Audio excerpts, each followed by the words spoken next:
Hello, Tank. How are you?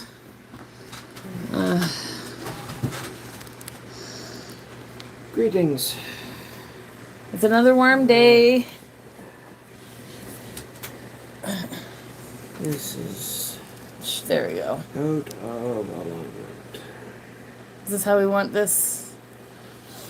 I don't know. What are you looking for? Reference for the odd card that I might be missing. But I should have had this set up before we went live. Yeah, well, I can find stuff if you need me to. We're getting set up. We're ready. Take some time for people to come in. Well, that's We always... got cards. How's it going, Tank? Ezra's sad. You know what? I told you to get your Mario hat if once you get all the Lego cleaned up off the floor. Okay, you want the Mario hat? Go clean up the Lego. Sad monkey. A little bit. Is the lighting okay? I don't know. Oh, probably. Probably Let's see. start. We moved the kitten inside today. The kitten? Did I know about the kitten? I don't know if I knew about the kitten.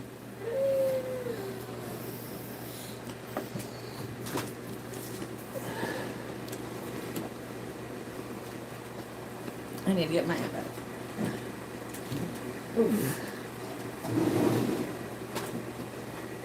Yeah. Anyway, whatever. This is... Oh, kittens. I don't think I knew about the kittens. That's exciting. Alright. So last week we looked at alliances. Oops.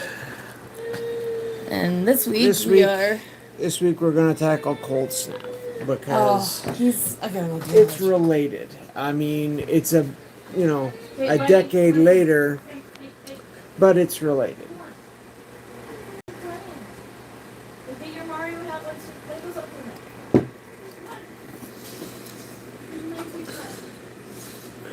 This set came out just around the time, just before Angela and I got married. So it's from an interesting transitional period in my life, in our lives. And yeah, it's got some memories of mine from that because of that. It was designed to be sort of a stopgap. They liked to do sort of extra products once in a while. Now that they'd established block format, where you had a big set and then two small sets to supplement it. And that pattern would repeat over and over as time went on. So the big set that this was meant to work with was Ice Age. And the first small set that went with Ice Age was Alliances. Then they went on and started Mirage Block. And they hadn't, before, they had just made, at that point, they hadn't established, that was the first block, but they hadn't established what blocks were going to be yet. So they had made Ice Age, which was a big standalone set. They made Alliances to augment it. And then they started into Mirage Block, and it began to get a bit more clear that they wanted to do a big with too small, a big with too small, a big with too small. I will check out the kittens. And every so often they would show in some sort of supplemental product to round out the year. I will So go check initially, out the kittens. Once they decided that's the way they were going, they just included the last set that also included in that time period with Alliances and Ice Age Homelands to fill out It's Poke block. Fun, boys. Welcome in. Yes, welcome. I hope you like Magic the Gathering, because that's our topic today. But yeah, Homelands, the expansion, was never designed at all to work Boyd, welcome in, in Boyd. the world of Ice Age, and to be all that compatible with it. It only had a few commonalities. It did have some legendary creatures, which Ice Age also shared by that point. That was becoming a more common feature. Homelands was the second set to include legendary creatures. Ice Age was the... or no, Aw. Homelands was... The kittens are so cute. Homelands came out after Ice Age. Never mind. Ice Age was the second set. Homelands was the third. And so they had that in common. And they were both set in a world that had been impacted by the Great War of the Brothers' War in Antiquities. But that was basically it. They didn't have any other directly overlapping stuff. I think you get some references to Sarah and things like that in Homelands. I don't think you see that particularly, other than you get a different sort of seraph character or creature popping up in Ice Age. Oh, I get the volume turned down. I'm just trying to be able to read comments easily. Okay. Anyway, so a decade later, they had this idea, hey, let's fill in that gap and make a set more in keeping with the themes in Ice Age and Alliances. And so they came out with Coldsnap. And they did it very quickly, from what I hear. But they put out in the marketing that this was a design scheme that they had discovered sitting around in a desk somewhere, which was just a marketing story. It wasn't at all the case, and that became clear once we started to see where the cards were, because they had much more modern for the time design sensibilities. But they did go back and use some of the themes, like cumulative upkeeps. They brought back snow in a much bigger way. There's very few references to snow lands or anything snow-covered lands in Alliances. There was more in Ice Age, but it was very rare that it actually impacted anything. The main purpose of snowlands was you could have different named basic lands in your deck of your color, which was helpful if someone tried to yank all the forests out of your deck, for example. Well, snow-covered forest had a different title, so it was immune. That was a very niche case. It didn't come up much. But that was, one of the more practical uses for the snowlands. My brother did, back in the day, run a deck that ran 4 Akum's Weathervane to turn all your lands to snow, and then would play Coldsnap on you to cause you a lot of pain. So there was that strategy, but and by Coldsnap, I mean the enchantment Coldsnap from Ice Age, which had a cumulative upkeep and dealt you damage for each snow-covered land you had, basically. So that's a bit of the backstory.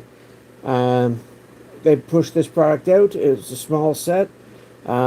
It's designed to draft. Some people say it did a very bad job of that because of some of the cycles it had, which required multiple copies in a small set. If you had been able to draft or do constructed with it, mixed with the other sets, I think it would be interesting. I would love to do constructed one day, where each person gets an Ice Age starter deck, 1 booster of the Alliances, and then 2 boosters of Coldsnap. I think that would be a good mix.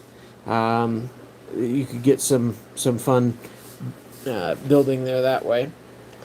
But for draft, by 10 years later, it was expensive and hard to find Alliances, especially. Ice Age was even getting more sparse by then as well. And yeah, so basically, for the pre-release, for any sealed events there were, you were just drafting Coldsnap. So the cycles of cards which mattered, how many copies of that, card you had in your deck, those became a little stronger because of that. Alright.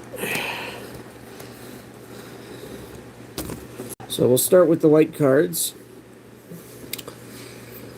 We got Adarkar Valkyrie. Here's her Ice Angel. 6 cost for a 4/5 flying vigilance.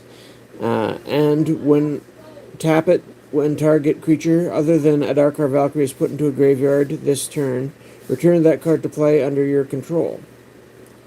So this, I don't know, I've used this back in my old white EDH deck as a way to get some value, potentially. It's a threatening card, especially if there's other smaller cards around. But it's a pretty basic angel. It's not that hard to get rid of. The vigilance is nice, just like good old Sarah, but there's really not that much to it. Again, you'll notice here, though, it's a snow creature. They rebranded snow-covered lands as snow lands, and they made snow permanents of just about every type there was at the time. This was before planeswalkers were a thing. So, but there's snow artifacts, snow enchantments, snow creatures, and snow lands, and cards that reference snow permanents of different kinds. So, there are cards in here that can make very good use of that, and snow matters in this set big time. Here's Boreal Griffin, 5 for a 3/2 flying, and you can pay.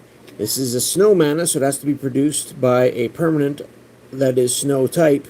So either an artifact that can produce mana or a land that's a snow land. Boreal Griffin gains first strike until end of turn. And yeah, you got a little descriptive text there.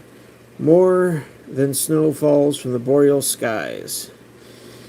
And that's a quote from the Sky Captains. They're still around.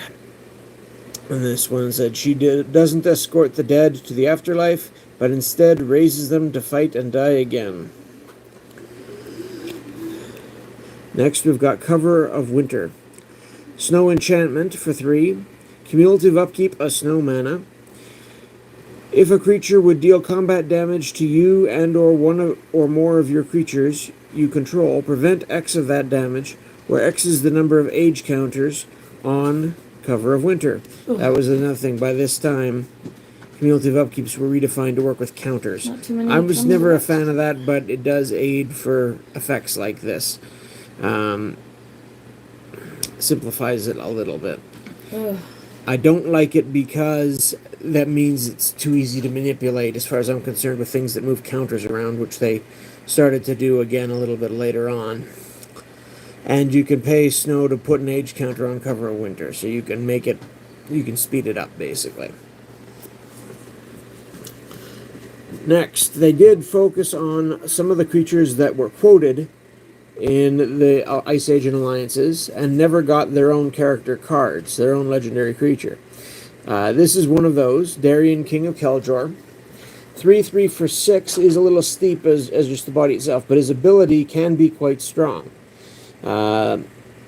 Whenever you're dealt damage, you may put that many 1/1 white soldier creature tokens in play. So if you got this guy in play and someone, hits you with a fireball to the face for 5, or attacks you with a creature and you just let it through, you take some damage, but you get a bunch of soldiers to work with the following turn. This guy can be very strong in a soldier deck because of that, or any deck that can pump those little 1/1s up. There's lots of ways to do that. Unfortunately, 6 the cost. By that point in the game, you might not have a lot of life to be able to take hits with. That's the big issue with Darien here. That, and he's very fragile. If someone's got a lightning bolt or a fireball in their hand, they're probably just going to kill him, not hit you. A way to protect him could be useful as well. Speaking of a soldier deck, this set also gives us Field Marshal. Other soldiers get +1/+1 and have first strike. So a Lord for soldiers. 2/2 for 3.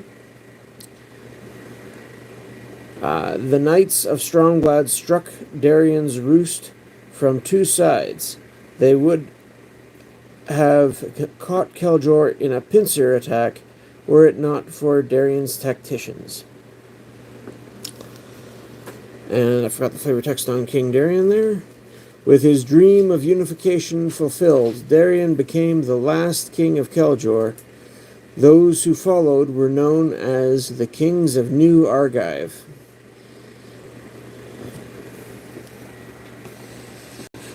Next we've got Gleed Shackles, a snow enchantment. 1 white. What do we got? That's just me. Yeah, well, we can do that later.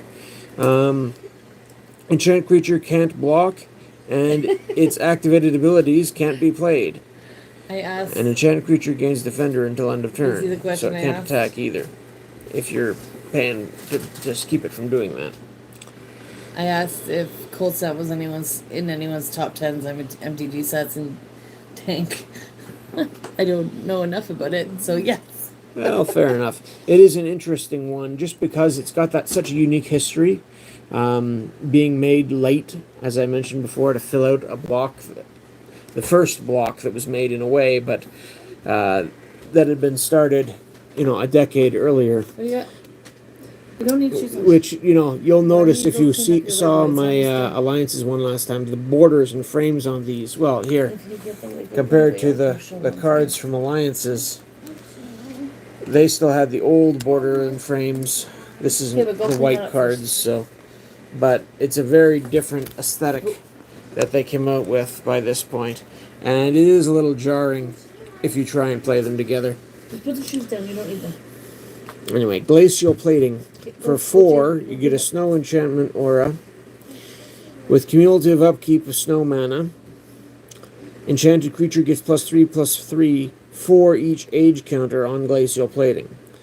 So that can get very big very fast. They're doing a better job by this point of making cards with cumulative upkeep relevant. Before it was just a nasty downside that meant it would only be around for a few turns.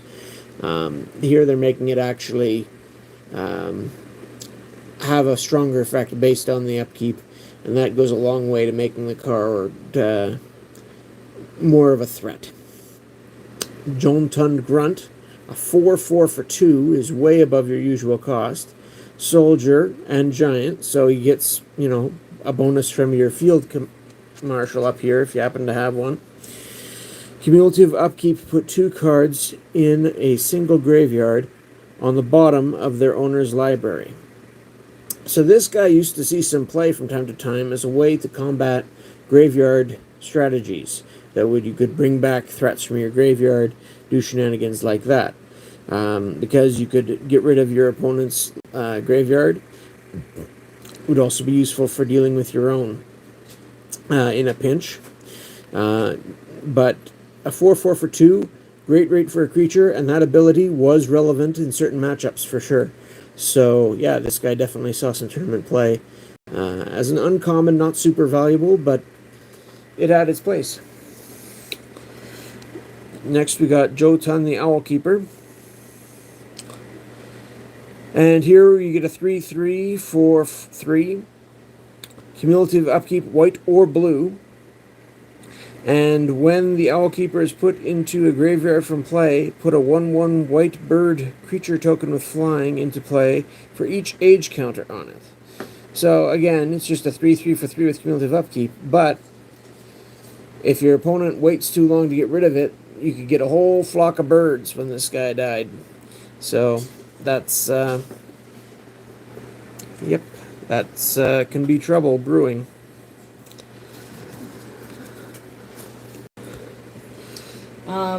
I missed the second part. I just saw Dan come in saying they're late, but they said Coldsnap was one of their favorite sets. It had a soft spot for me too.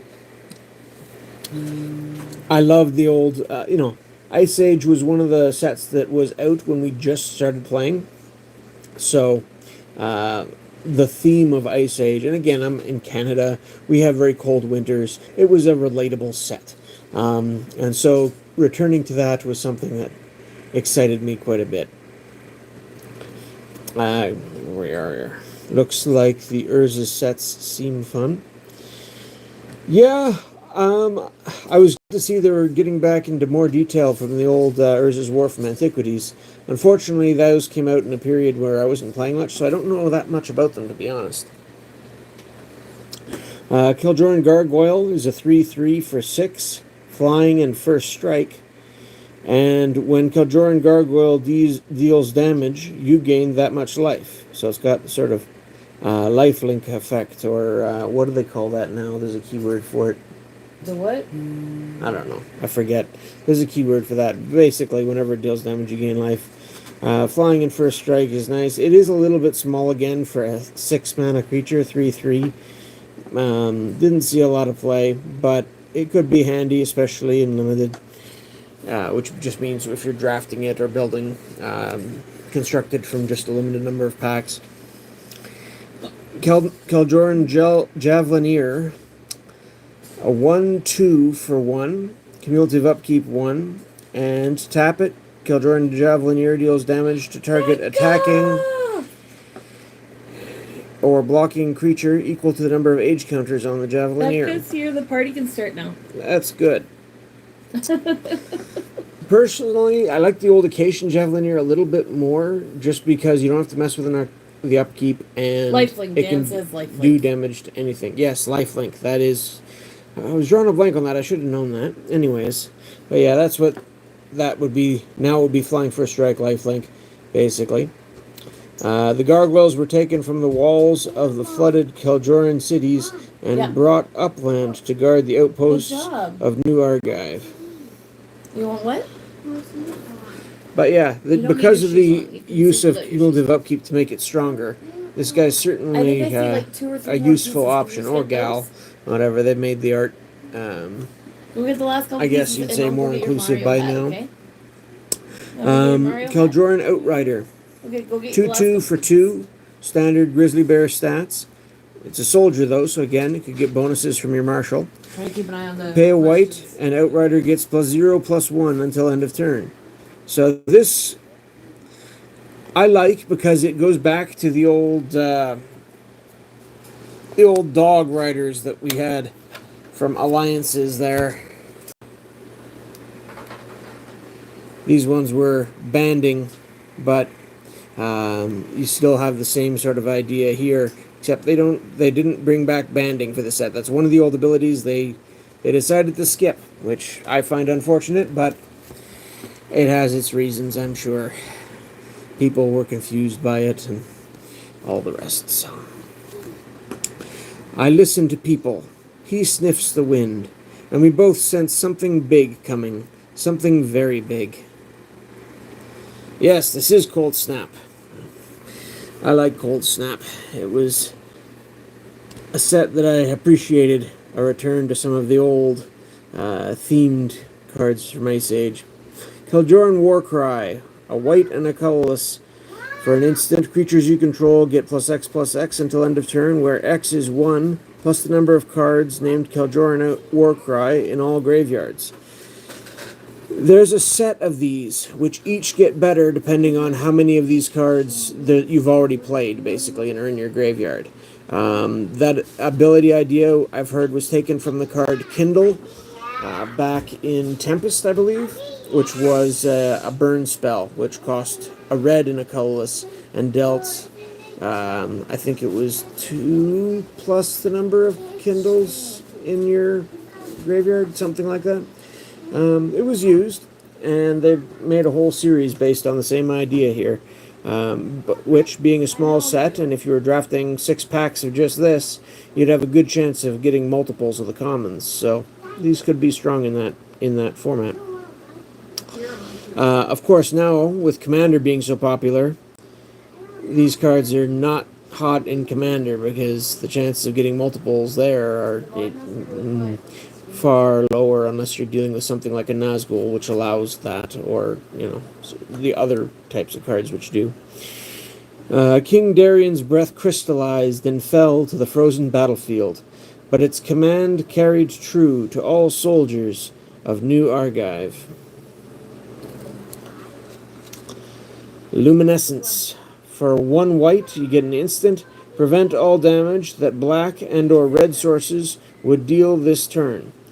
Now, here you've got sort of a return to the old color hosers from Ice Age and Alliances and earlier sets, except that the color hosers in Coldsnap really aren't color hosers, in my opinion. They are conditional effects, because they're just not that strong. If you're playing against... all those? Sorry. You might be able to see them here better. I don't know. Sorry, I just didn't know what you read. I'm trying to... Anyways. Hey, Rio, how's it going? The best standard rotation was Ravnica block, Coldsnap, Time Spiral block, and 10th edition. I wish I could go back to those years. Yeah, that was a fun time. I liked Ravnica block for sure. And Mirrodin block was a lot of fun too. I do also have a soft spot for the Tempest Stronghold Exodus into Urza's block, Urza's Saga, Urza's Legacy, Urza's Destiny. That was a fun time as well. Very chaotic, a lot of quick changes, and some very strong cards in memorable decks. But there was definitely some good stuff going around at both times for sure. But yeah, if you're playing this against a black or red deck, yeah, it'll be annoying for a turn, but that's it. It's not as crippling as the old Color Hoser cards they used to have, is what I mean by that, anyway. The white shield is not the burnished metal you lash to your forearm, but the conviction that burns in your chest. Lucid Firksdottir, leader of the Order of the White Shield, which, of course, was a card from Ice Age. Nice to see they survived through the Alliance's days, even though they weren't mentioned there so much. Rio got his meal. Excellent. So. March of the Machines, a fun set if you like mechanical things. I've heard bits and pieces about it. I do like artifact creatures in some contexts, but again, I'm not familiar with it, to be honest. Martyr of Sands. This, again, there's a martyr for each color, and they're all 1/1s for ones with an ability related to the number of cards you reveal of that color, I believe. So pay 1, reveal X white cards from your hand, and sacrifice Martyr of Sands. You gain 3 times X life.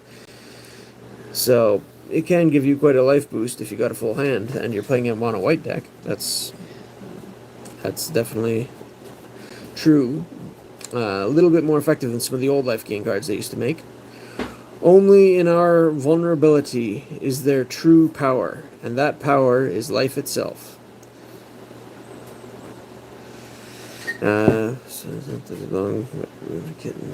Okay, I'm glad the kittens are good. Ooh, your heart rainbow. I used to use Ronum Unicorn quite a bit. It's a strong... Well, I wouldn't say it's a strong card, but it was a very useful card. Just a basic 2/2 for 2 isn't bad if you're just looking for a creature to play on turn 2. And just having the ability at any time to be able to sacrifice it to destroy target enchantment can be very useful, because there's a lot of really annoying enchantments out there, or were. I assume there still are some. I'm sure there are better cards out there now, but at the time, this was a nice way to have sort of a dual-use card in your deck. It was just a basic beating creature that wasn't horrible, and could get rid of enchantments. So, nice way to keep that contingency plan in your deck. The aberrant magics of Ramwind drew the unicorns back from the northern wastes to do battle once again.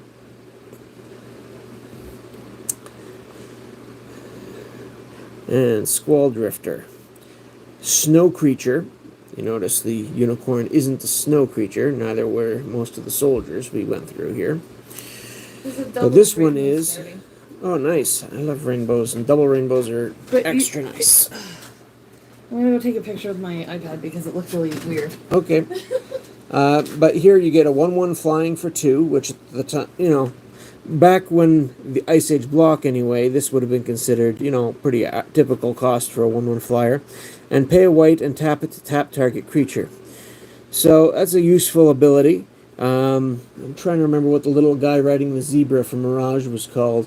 He was quite popular. Had that same ability that you could tap down other creatures with him. Useful way for whites to get that sort of ability to help tie up big things or get through, be able to attack.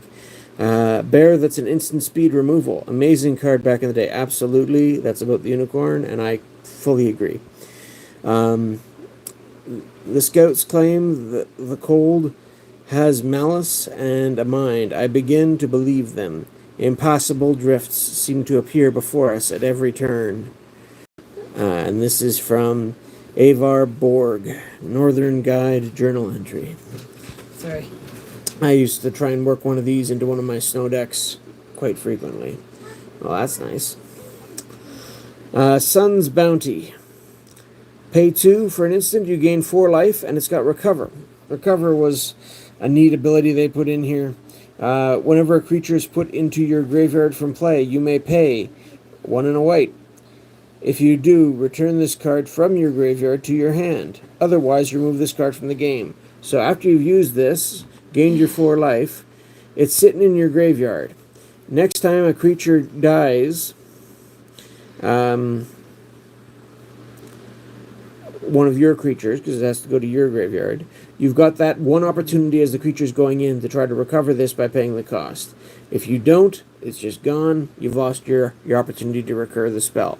Because it's an instant, if you have a creature that's about to die, you could just play this whenever your creature's about to die, if you've got enough mana up to play it and recover it. So Dan says you could control that a little bit better that way. You were thinking Zalfaran Decoy, a Zebra Rider. Yeah, the decoy. Master Decoy, I think, was another one a little bit later. Right. Probably a functional reprint that I remember, but I remember Decoy was definitely in the name. Oh, wow. There's a bunch of people coming in. Haldir has forced the sun into hiding, but it has not forgotten us. Alright, that's the end of the first page. Now we're on to page 2. Sadly, I wasn't able to track down all the cards, but I've got all the cards for white and blue at least, and then I'll fill in the gap, the odd gap I've got when we get there. I got myself a drink of water, then I saw the rainbow. Sun Scour. This is the first of the cards they made to emulate the pitch cards from Alliances. So those ones all cost 5, and you could remove a card in your hand and sometimes pay a life of the matching color to pay it without paying its casting cost. These ones, you have to remove 2 cards of the matching color from your hand rather than pay the casting cost, and they cost like 7, which I think is consistent for all of them as well. So they're a stronger spell effect usually, but that's a much steeper ability to have to remove 2 cards of the same color. Makes them much more difficult to use in that way. Recover is such an awkward mechanic. It is a little awkward. It's neat to have the option, and you can work with it though. But I agree, it's not very smooth. Anyway, Sun Scour is just destroy all creatures. Almost as good as Wrath of God, which cost 4 instead of 7.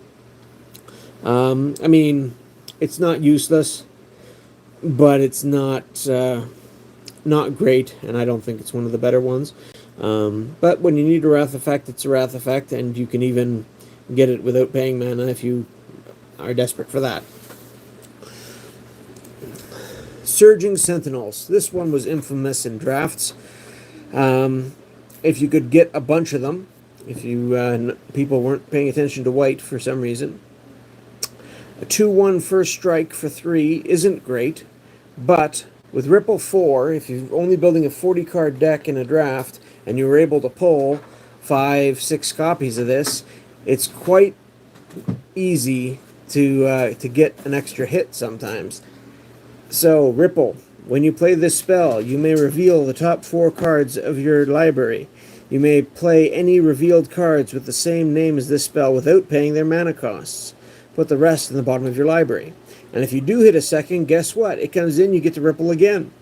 So, again, this is not an ability which is useful at all in the EDH commander type formats. Any singleton format, this is going to be absolutely useless. Even in 60-card formats, you know, it's pretty rare this is going to be that useful to you. But in a 40-card format where you can draft a bunch of these, this has the potential to be very good. Next, we've got Swift Maneuver. Instant for 1 and a white. Prevent the next 2 damage that would be dealt to the target creature or player this turn. Draw a card at the beginning of the next turn's upkeep. So, yeah, all the cantrips in this set, and there's a fair number of them, are at the beginning of the next turn's upkeep. This was a bit of a throwback, because that's just the way it was done in Ice Age and Alliances, back when they were first introducing the cantrip idea, basically. Could you top that up for me? Here. Yep, thanks. I just asked a question. If there was a card you wish they left out of Coldsnap, what would it be? I don't know. I know a lot of people love the baubles. They never did much for me. Just the little zero to cast minor. They became useful once they started doing metal crafty type stuff. But Tank. That one card, maybe. well, yeah, this card doesn't do a whole lot either. I don't think he necessarily means that. I think he might just be saying that one card. Like as a joke. I'm sure he's got something in mind. Everybody's got cards that say they're not big fans of, but yeah, this card doesn't do a whole lot. I mean, it's a little trick you can do to keep something alive and draw a card at the beginning of the next like turn. the art. The art is neat. I mean, it's a bird rider, so that's fun. Do you want some more ice? Sure, thanks. Next, we've got Ursine Phylgia. I'm sorry, this word has always bothered me. There's a card in Ice Age where it's just that word. I think it's an enchantment. Yeah, I always had trouble pronouncing that word. In any case, it's a Spirit Bearer, and it's a 3/3 for 5. The rainbow's disappearing. And when it comes into play with 4 healing counters on it, and you can remove a healing counter from it to prevent the next 1 damage that would be dealt to this creature this turn. And you can pay 3 to put a healing counter on the bear. So, Zur the Enchanter was the one commander I was terrified in pre-EDH. yeah, Zur the Enchanter, you can do some interesting things with it. I've heard that it's really fallen off and isn't as good as it used to be. But yeah, I mean, it's certainly got some potential in its ability. Next, we've got Wall of Shards. A 1/8 wall. It's got a pretty big butt for 2 mana. Defender, which you wouldn't have to have put before, but it's a snow creature again. And flying. So it can stop a lot at 8 toughness and flying. But cumulative upkeep, an opponent gains 1 life. This would be a fun card, I think, in an EDH type multiplayer game. If you're playing multiplayer in general, I think you could have some fun politics with this, where you get to have pick an opponent to gain life each turn, and the amount of life just keeps going up. But at the same time, it gives you a big body to block with. I could see having some fun in that type of game against an opponent who's just one-on-one in duels. Yeah, I wouldn't touch this. You're just giving your opponent value for something that you know, technically you could keep doing this forever. Unless you're playing a strategy that wins with some way other than damage. Maybe if you're planning on winning with poison counters or by milling them, then I could see this being strong. Yeah, I could see that working if you're playing a mill deck, maybe. There's not a lot of infect in white. There are poison counters. There's a little bit. But yeah, it wasn't a thing back then, certainly. Mill was. White Shield Crusader. I like that one. Yeah, this is basically their Coldsnap's version of an Order of the White Shield. So 2 white for a 2/1, protection from black, and you can pay a white. White Shield Crusader gains flying until end of turn. Order of the White Shield, that would have been first strike until end of turn. And 2 white, White Shield Crusader gets an extra attack point until end of turn. I'm going to say something just because I like it because it's a Pegasus. Yeah. Yeah, I can see that. Pegasus are a lot of fun. I love Honor your flying steed, horses. and it will carry you to great deeds, and bring you home to tell of them. So, nice cooperative between man and beast. And then our last white card in the set is Woolly Razorback. 4 mana for a 7/7, and it comes into play with 3 ice counters on it. As long as it has an ice counter on it, it has Defender, and any combat damage it would deal is prevented. And when Woolly Razorback blocks, remove an ice counter from it. So basically, it's a 0/7 wall that sits there until it's blocked 3 times, and then you can attack with it as your 7/7. Not great at all. Yeah, that's about all I have to say about that. Sorry. No, What, it's just problem? the internet for the Internet iPad is being stupid. Acting silly? At least the phone's fine. Okay. There was a pre-con deck that came with this that was, I think, blue-black snow. I made a deck later on that was white, red, green snow that I liked better. But this was a useful one for sure. The Raptor even more so in that pre-con. This is an uncommon, a 3/3 flying for 5, and you can pay 1 in a snow. Target creature loses flying until end of turn, so it can sneak past other creatures quite nicely. Tassir has only 2 kinds of weather, cold and weird.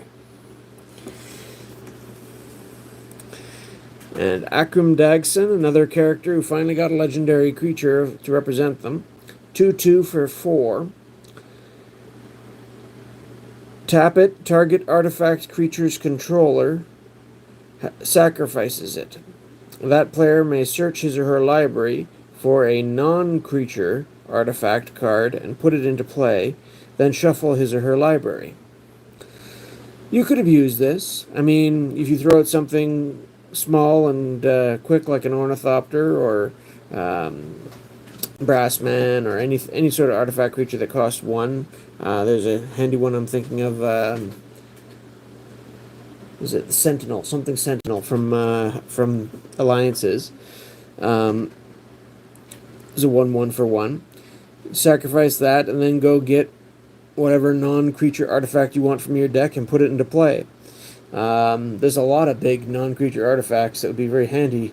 Even something as basic as a 4-cost IC Manipulator, you're still getting some value if you're getting rid of a 1-cost, but you can get some bigger, nastier things than that. I'm trying to think of some quick examples offhand, but there's lots of different combo pieces and powerful things for sure. Balduvian Frostwalker, another wizard, a 1/1 for 3. Pay 1 blue and tap it. Target snowland becomes a 2/2 elemental creature with flying. It's still a land. So, again, being able to turn your lands into 2/2 flyers at instant speed is quite nice. It can be useful for sure. You're looking just for an aerial attack or on defense. Not a great card though, but it could do some tricks. Whether frozen or fertile, the land is our ally. It awaits the call to battle. This one you could get more out of. As far as this is the blues version of you may remove 2 blue cards in your hand from the game rather than pay Commandeer's mana cost. Gain control of target non-creature spell, so it's a little bit narrow, but you may choose new targets for it. So this was the old deflection effect. And it's sort of, even if you're, well, I would say it's a 2 for 1 in the right case. Except that you might be giving up 3 for your 2. You commandeer. Yeah, well, it can be a nasty surprise. You're basically removing whatever they were trying to do, so that's 1 card's value, and gaining it yourself, so that's the 2nd card's value, at least how I measure it. Sort of like a control magic is a creature removal and gaining a creature. It can certainly have a big impact, especially if your opponent's trying to do something big and nasty. But it is a little bit narrower than some things. And I've definitely seen this one come up in more casual sort of commander type decks.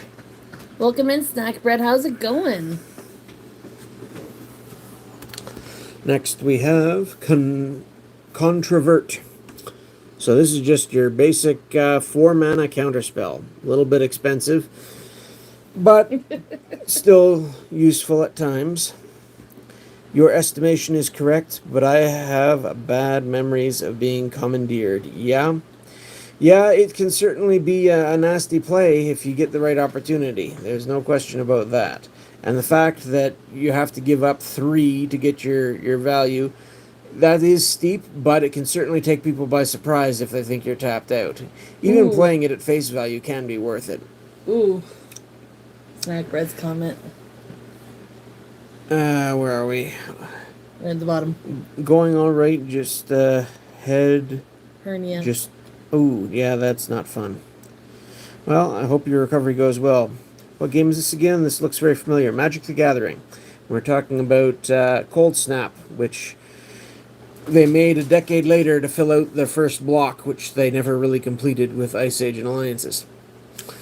So yeah, counterspell for 4 isn't wonderful. Being able to recover it, 4 is pretty steep. But it can come up. Again, you gotta time it with a creature dying and stuff, but it is a potentially recurable counterspell, and that is a powerful thing. This one is an even more recurable and cheap counterspell. Not in the sense of being an instant, but an enchantment that sits on the board and can counter a bunch of stuff. This one used to see lots of play in tournaments and just for fun. Just Dan's comment up there. Remembers Wyvern, not even the creators of Wyvern. He said it's like Wyvern old game, and then he's like, "I'm a liar. No one remembers." I remember Wyvern, but I honestly never played it, so I don't know a lot about it.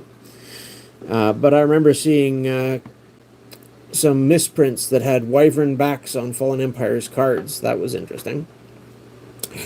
Anyway, counterbalance, an enchantment for 2 blue. Whenever an opponent plays a spell, you may reveal the top card of your library. If you do, counter that spell if it has the same converted mana cost as the revealed card. Even when this was printed, you had ways to mess with that, like Brainstorm, which they conveniently put in one of the pre-constructed decks as a reprinted version from Ice Age.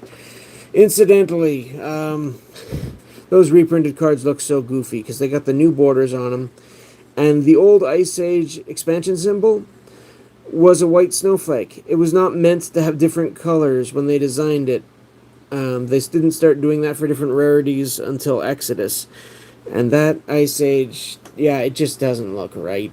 Anyways, that's a sidetrack. But with Brainstorm, with other things that they printed later, like Sensei's Divining Top, you could definitely get some value out of this. There's other ways to put cards back on top of your library too, that have been available. This thing could be very annoying.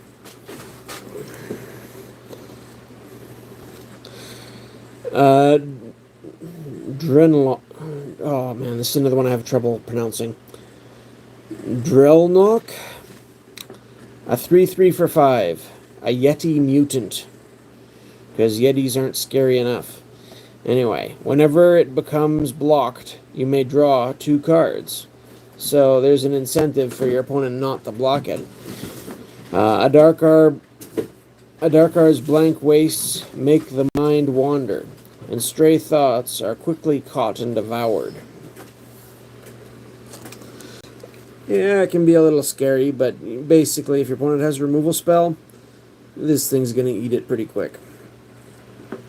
Next we got Flash Freeze. Again, this is their version in Coldsnap of Color Hosers. It's a counter target red or green spell. But, you know, a counter spell for 2 mana, yeah, that's a little bit less than you would pay because it doesn't have to be 2 straight blue. But that's not game breaking if you're red or green, generally speaking. It's a single efficient counter. It doesn't lock you down as much or really make you suffer like the other color hosers used to. So anyway, nature, fire, bah, both are chaotic and difficult to control. Ice is structured, latticed, light as a feather, massive as a glacier. In ice there is power. Haldir, Ramwind Master. Incidentally, Yeah, the story they developed for this was a little bit more focused than the stories they used to have in the older sets. I'll give them that too.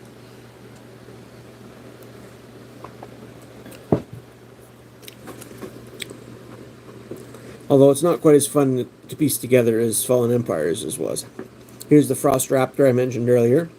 2/2 flyer for 3, so a little bit more efficient. And you can pay 2 snow mana. Frost Raptor can't be the target of spells or abilities this turn. So again, you can protect it for, give it Shroud for the turn. Very nice. It can be annoying to try to get rid of, especially if you're relying on spot removal. The Rhymewind Wizards strove to perpetuate a magical winter. Their unnatural snows birthed unnatural beasts. Yeah. So again, snow creature from that that precon. We are 1 away from 1,000. Oh, nice. Yeah, we've been doing well lately. We're getting close to 1,000 subscribers. We just hit 999, so thank you very much. Crazy, that's awesome. Thank you, Anybody everybody. who just subscribed, that's much appreciated. Frozen Solid is actually a reprint. It was in a previous set before this. I forget which set specifically. But enchantment for a creature. Pay 2 blue and 1. Enchanted creature doesn't untap during its controller's untap step. When damage is dealt to enchanted creature, destroy it. So it could lock something down and also make it quite fragile. Closest blue got to removal, generally speaking, directly, I think, in this set. Guard, fetch me a mallet. Haldir Rhymewind Master. Where's your iPad? I'm gonna check that message on here. Haldir Rhymewind Master. Here's the man. 5 for a 3/3, and again, he finally got a legendary creature to represent him. Pay 2 and tap it. Return target permanent to its owner's hand. Play this ability only if you control 4 or more snow permanents. So, you got a condition to get it going, but basically, this guy is a little bit more to cast than the Time Elemental, but certainly a more useful body. And instead of paying 4 and tapping it for the effect, you're just paying 2. So, being able to bounce something every turn on a recurable body is very nice. He does need some protection, though. The umber stain of the thaw will be bleached away. Once again, the world will be sharp, white, perfect. Do you have many completed sets in your collection? No, I don't have many. Like I say, the last one we went over here, I did used to have Alliances as a complete set. My current Alliances set is missing a few cards because I had to trade that completed one away years ago. I'm missing a few cards in this set and in Portal 3 Kingdoms. I'm also missing a few cards for Stronghold.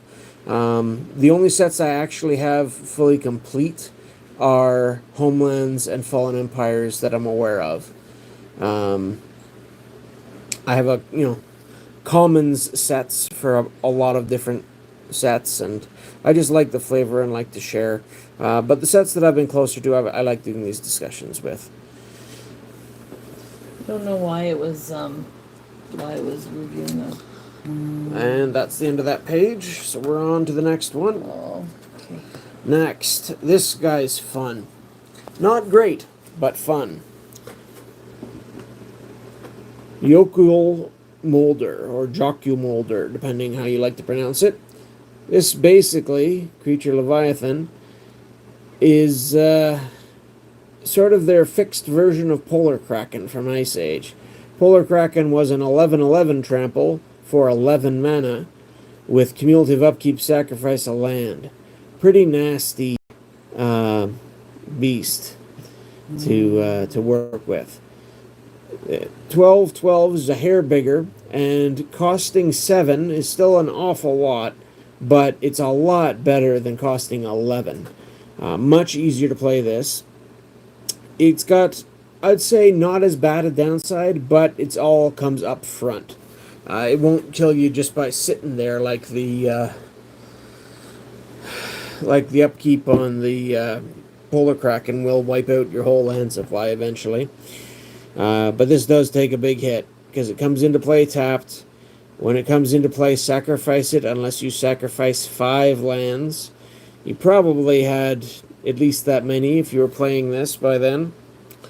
And it doesn't untap during your untap step either. To untap it, you have to play an island. Don't know what that person's. Did you see that last one? Check for Soul Spike. That's the black pitch 2, I believe. Yeah, I've got that one. That one, I don't know. I've noticed it's really taken off in value in the last, I don't know when, but back when the set came out, it was not that special. I don't know why it's taken off so dramatically lately, but yeah, I think I've got 2 of them actually, but there's certainly one in here, and we'll get to it.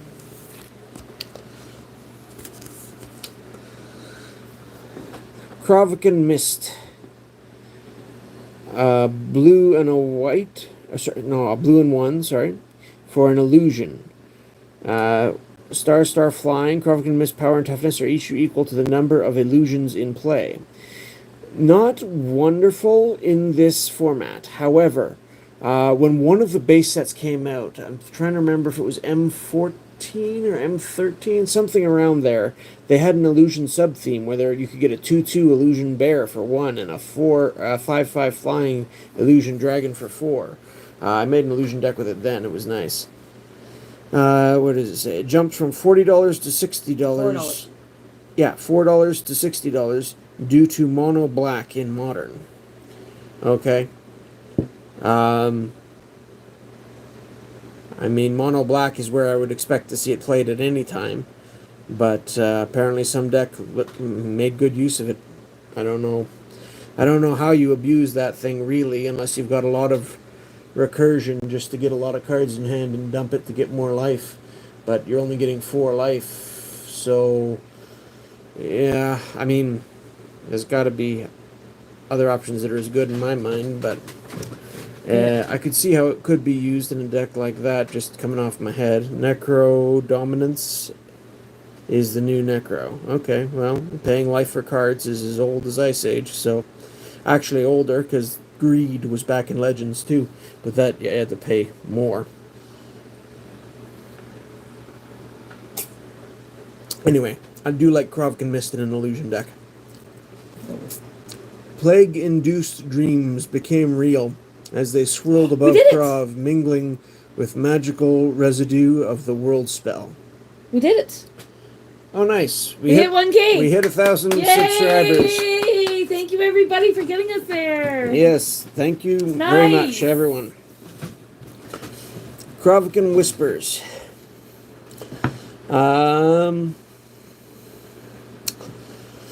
Enchant creature.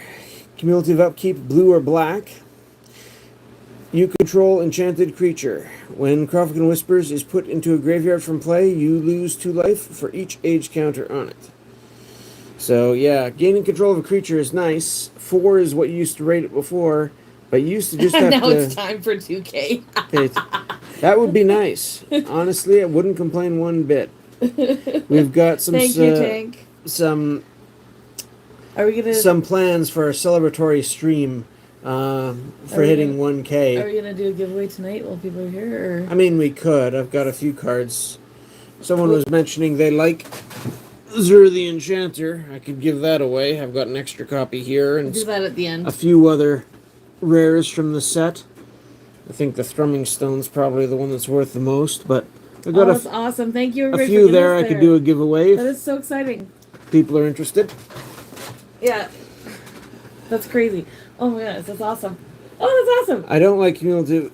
Yeah, you lose 2 life for each age counter on it when it eventually goes.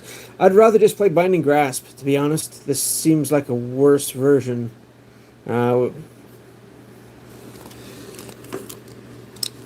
The Martyr for blue, Martyr of Frosts. Pay 2 and reveal X blue cards from your hand. Sacrifice Martyr of Frosts. Counter target spell unless its controller pays X. So hey, it's a counterspell on a 1/1. That could be. I could see this seeing some play. Do not call the Balduvians barbaric. Their magic is as potent as it is primal. Quote from good old Zur there, who I just showed. Perilous Research said, I would love to win a giveaway of Tamanoa. Well, stick around to the end and you got a chance. Perilous Research. Draw 2 cards, then sacrifice a permanent. Barry's MTG binder giveaway. Well, I'm not giving away the whole binder. Although, incidentally, as for our celebratory stream, what got me back into Magic recently was when they did the Tales of Middle-earth Lord of the Rings. And I've been having a tough time trying to complete that set. They've made sets so much more complicated to collect these days. But anyway, we do have a booster box of set boosters that I plan on doing opening a whole bunch of, if not the whole box, we'll see, for our celebration stream for some Magic content. A lot of our other stuff is Pokemon, and we do some other games too, but if you're interested in that, keep your eyes open when we do our celebration stream. Where was I? Draw 2 cards, then sacrifice a permanent for 2. It's a way to get some advantage if you've got an extra land or something that's about to die anyway. I could see it being of use. When the school of the unseen fell, so many magical treasures lay abandoned that no amount of death could deter the streams of thieves and desperate scholars. Alright, next we got Rhyme Feather Owl. This one also came in one of the pre-constructed starter decks. Star flying for 7. Expensive. But Rhyme Feather's power and toughness are each equal to the number of snow permanents in play. So it itself is a snow creature, so it's guaranteed in that sense to be a 1/1. Odds are you're running some snow lands, so those could all be adding as well, plus whatever other snow permanents you have in play. So it can get big. And you can pay a snow mana +1 to add an ice counter on target permanent. And permanents with ice counters on them are snow. So you can make things more snow to pump itself. So, yeah, this could certainly win you a game or two, being just a big flyer. Which sometimes is enough to get the job done. Cold Hoot Hoot. Yep, sure is. I like it. It's pretty. It is pretty. I like the moon in the background I'm particularly. very much about the art. Not necessarily how it's played. Next we've got Rhymewind Cryomancer. A 2/3 for 4.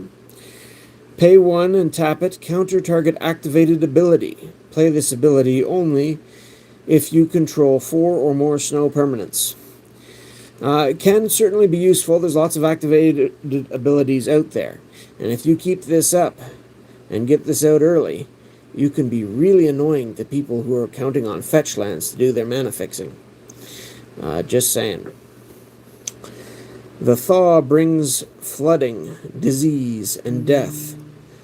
We will do all in our power to bring frigid peace back to the world. Next we got the Rhymewind Task Mage. The common one. 1/2 for 2. Rhymewind Cryomancer, I love to use against Planeswalkers. Yes, Planeswalkers didn't exist at the time this set came out, but yeah, I could definitely see that too being useful.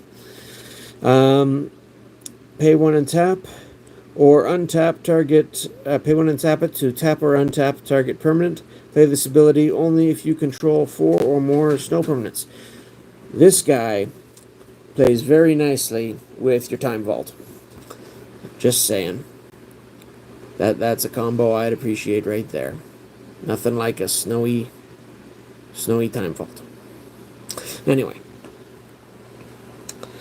Ronum Serpent. 5/6 for 6. Snow creature. Ronum Serpent can't attack. Sorry? Did he ever get fed? Yes. Okay. Oh, I forgot the flavor text over here. Find solace in the sun, burning, blinding, laying secrets bare. No solace is found under the blanket of cold. Or no, sorry, no. Comma. Solace is found under the blanket of cold. That comma makes a huge difference to the meaning of that sentence. Always remember your commas.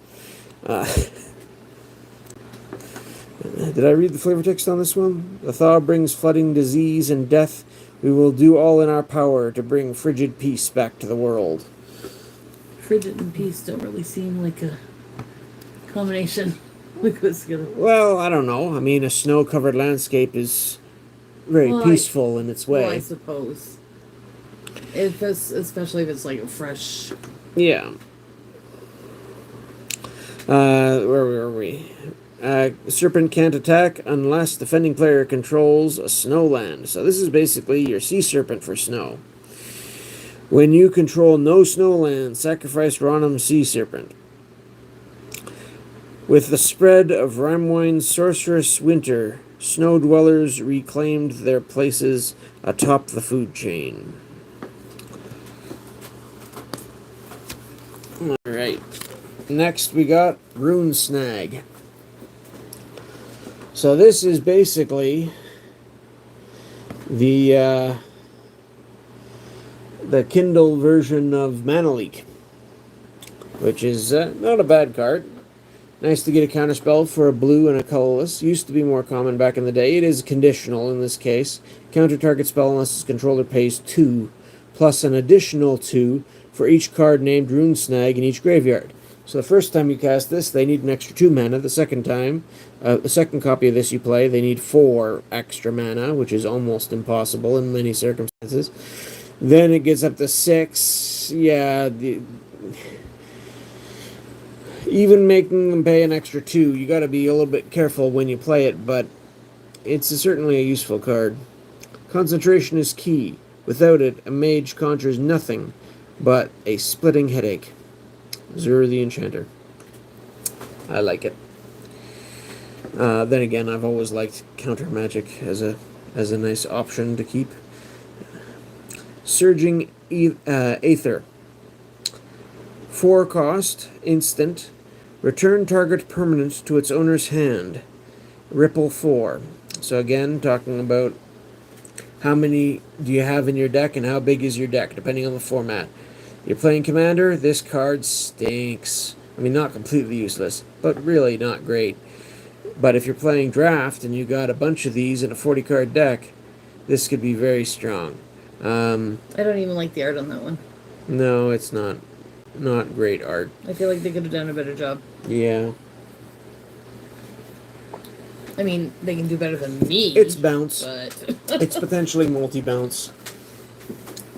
But I don't think it's a great rate, generally speaking. Even in constructed, for the most part. have we given the guinea pig food and water today? I give it water. Okay. And I didn't touch the fish tanks. Yeah. Survivor of the Unseen. Oh, wait a minute. I keep forgetting the flavor text. Concentration is key. No, I did read that. Never mind. I've read that. We're just so excited we hit 1K. I'm getting distracted. All over the place. Yes. Survivor of the Unseen. 2/1 for 3. Cumulative upkeep 2. You can tap it to draw 2 cards and then put a card from your hand on top of your library. This one would work very nicely with that counterbalance we just showed earlier, for example. Very, very nice little combo there within the set. This is a common, that's an uncommon. Cumulative upkeep 2 is annoying, but that's a strong ability to get extra cards into your hand and to be able to filter a little bit. If you get extra value with something like counterbalance, it's even better. Next, we've got Thermal Flux. One blue instant, choose 1. Target non-snow permanent becomes snow until the end of turn, or target snow permanent isn't snow until the end of turn. Draw a card at the beginning of the next turn's upkeep. This card doesn't excite me at all, but if you're playing something like It is pretty, though. that Snow Serpent from the end of the last page, it's a very useful effect to have. But on its own, this really doesn't. Is that supposed to look like a Excite me. hand, kind of? I'm not sure. It's It some almost sort of looks like mountain a or hand. tree or something, but it's being twisted by the change in temperature, But it's I guess. pretty, though. I like the color combination. It's really nice. I like the art. Yeah. Oh. Vexing Sphinx. 4/4 for 3 is not a bad rate for a flyer. Cumulative upkeep, discard a card. That's a little steep, granted. When Vexing Sphinx is put into a graveyard from play, draw a card for each age counter on it. So you do get some of your cards back. But if you discard a card the first turn, you discard 2 cards the next turn, you discard 3 cards the next turn, and then it dies, you get 3 cards back, so you have to discard 6. I don't like this. I really don't. I mean, it could see some use, it could even win you a game in the right circumstance, but I never liked this card. It's just too steep. Unless you got a way to manipulate those counters pretty heavily, keep your costs down, and then increase them quite a bit just before it dies. I'm sure there's ways to do that now. You could probably get value out of it that way. But I don't like the Sphinx here. And that's the end of blue. Now we're into black.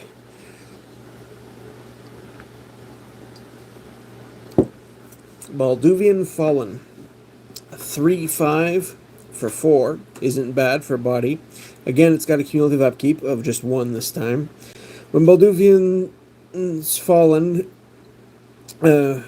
Fallen's cumulative upkeep is paid, it gets +1/+0 until end of turn for each black or red spent this way. So yeah, you got to pay that upkeep, but it's a decent size to begin with, and it gets bigger each turn depending on how much red and black you're spending to pay that upkeep. So it's not the worst. It's not great, but it's not the worst. You could use this for a few turns until it gets killed and do some damage with it. Becca's back. Got to make my video come back. Okay. And miss... That we hit 1K. Yep. Yeah, you missed something there, but thanks for coming back anyway. Chill to the Bone. 4-cost instant, destroy target non-snow creature. Now, considering, I don't know, maybe in Kaldheim they had snow creatures again. There hasn't been a lot of snow creatures kicking around, so it is pretty generally useful as a removal spell, but 4 to destroy a creature isn't a great rate. You can usually find something better. Thick hides and layered armor won't help when I freeze you from the inside out. And that's from good old Hadar again. That just sounds mean. Well, yeah, it's mean. That's the kind of the point. I know. Chilling Shade. 3 mana for a 1/1 flying, and you can pay snow mana. Chilling Shade gets +1/+1 until end of turn.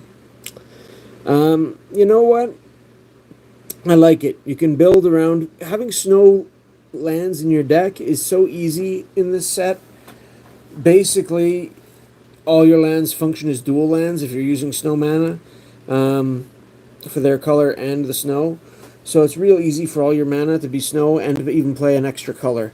With cards like this, I mean, this makes the old Frozen Shade just look so much weaker. Because this one, instead of it's the same casting cost, but instead of a 0/1, you're getting a 1/1 to start. It's got flying that Frozen Shade didn't have. And it's even easier to incorporate a second color and still get your snow if you've got enough snow lands. So, as far as shade type creatures go, it's probably not the most efficient, but it's certainly not bad. Rimewind Necromancers caught travelers in mystical blizzards, then trapped their spirits in the mist of their final frozen breaths. And now we've got Deathmark, which again is, a conditional color thing, not really a color hoser in my opinion, but that's, what they tried to remember what the old color hosers did and did it very poorly in this set. So for 1 mana sorcery, you get destroy target green or white creature. It's certainly playable, probably as a sideboard card, or if you're expecting a format where green and white are just that heavy. But a 1 mana removal spell's not bad against green or white. It's just a good rate. It's not gonna completely wreck their day in one card, necessarily. I hope it's true that every snowflake is unique, because I never want to see one like this again. Now clean up that body. Ooh. Yeah, that's not family friendly.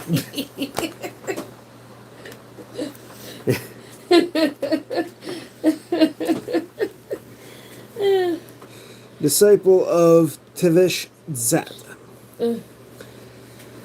It's 3-1 for 4. Well, this is not a close-up of it or anything like that, so there's that. Yeah. Target creature gets -1/-1 until end of turn by tapping it, or pay 6 and tap it and sacrifice Disciple of Tevish Zat. Target creature gets -6/-6 until end of turn. You pray to Feralise, but she cannot hear your pleas. It is Tesh Savat who will claim your soul. So, yeah, the competing different deities in this game, unfortunately. Feast of Flesh. And again, not the greatest of don't art. stay on that one very It's long. one. I'm going to hold it up here so we don't have to look at it so much, but it costs 1 for a sorcery.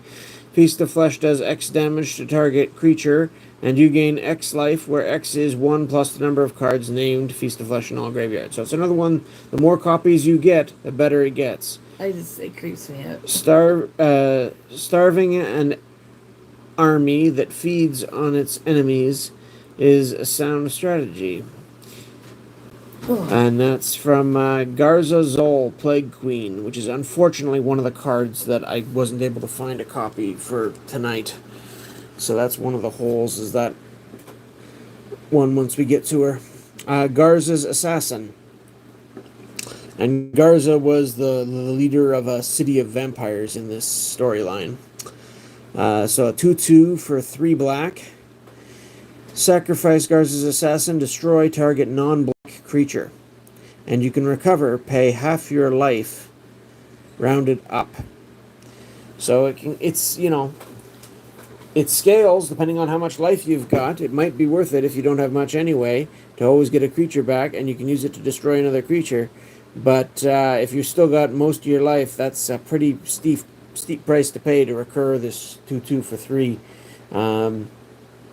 Not that useful as a body, not useless, but its main ability is going to be to kill off creatures and to pay basically life to do it additional times if you want to.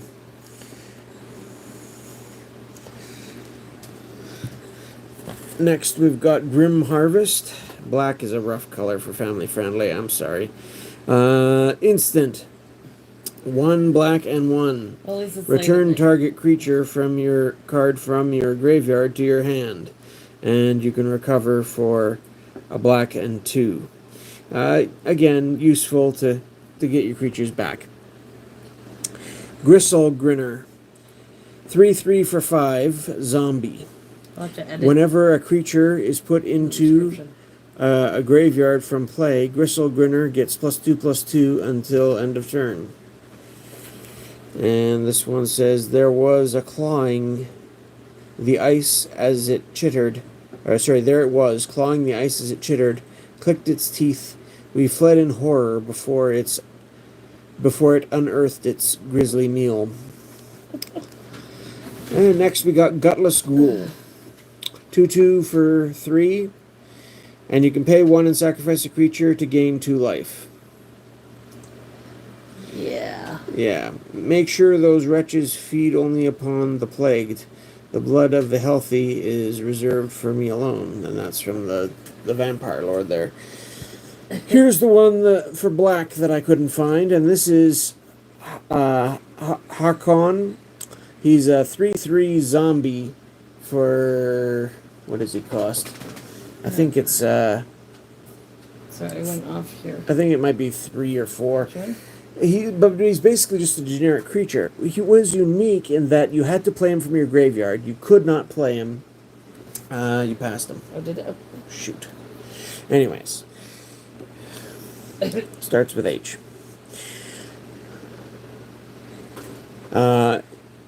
He had to be played from your graveyard, so you needed to get him into your graveyard to be able to play him. And considering he's just a 3/3 for 3 legendary creature, sure. He's just a 3/3 for 3 legendary creature, and when he's put into the graveyard, you lose 2 life. As long as he's in play, you may play night cards from your graveyard. But again, he can only be played from your graveyard. It just takes too much setup in order to get him there and play him most of the time, I think, to make him really worthwhile, at least in this format. So he never interested me all that much, to be honest. I'm sure there's some neat tricks you can do with him. Herald of Leshrac, 7 cost for a 2/4 flying. Cumulative upkeep, gain control of a land you don't control. This guy can be fun in multiplayer. Herald of Leshrac gets +1/+1 for each land you control but don't own. When Herald of Leshrac leaves play, each player gains control of each land he or she owns that you control. So once he dies, all the lands go back to their owners. But in the meantime, in a multiplayer game, you're just grabbing some lands from this player, some lands from that player. This guy's getting huge, and you're stealing everybody's land. He can be fun. But he does cost 7 mana, and other than having some toughness and being black, there's not much to stop removal spells from hitting him. Next we got Krovikan Rot. That sounds pleasant. Yes, well, isn't rot always of any sort? Anyway, it's an instant, destroy target creature with power 2 or less, and you can recover it for 3. And it costs 3. So, a recursive way to off smaller creatures. It's not bad. Not the best removal you can get either, though. Krovikan Scoundrel. Just a straight 2/1 creature for 2. Pretty bare bones. Well, I mean, he's a human, so he's not bare bones. He's a pretty basic creature. Not that great. The few surviving humans of Krov would have welcomed the return of winter and its sterilizing cold. They often peered northward, hoping that the snow's edge had reached their infested city tomb. And Martyr of Bones. Here's the black one. 1/1 for 1. Pay 1, reveal X black cards from your hand, and sacrifice Martyr of Bones. Remove up to X target cards in a single graveyard from the game. So again, if your opponent is doing recursive stuff from your graveyard, if he's got there playing that hack-on guy I couldn't find, this is a way to get rid of him. So, that's useful. This card is on Arena, and the bot plays it. That's the kind of like TCG Live, like the online version of the game. MTG, yeah, basically. There's a couple of different online versions of Magic, I think. I grew up playing the Chandlzar, which wasn't online, and I'm not pronouncing right, but it was the first computer version of Magic, and it was a lot of fun. But the AI was always horrible in those games. Phobian Phantasm, a 3/3 flying fear illusion for 3. Apprentice ? And That's Apprentice. I've heard of Apprentice. I didn't play it. Oh, one of the okay, I see. Phobian Phantasm. Yeah, cumulative upkeep of black. This is basically Junin Efreet, except instead of having an upkeep of 2 black every turn, you've got a cumulative upkeep of black, so it gets more and more expensive until it goes, but it's got fear and flying. A little bit redundant there for evasive abilities. Again, not a huge fan, but it could get in some hits. Phyrexian Etchings. Cumulative upkeep of black, 3 black enchantment. At the end of your turn, draw a card for each age counter on Phyrexian Etchings.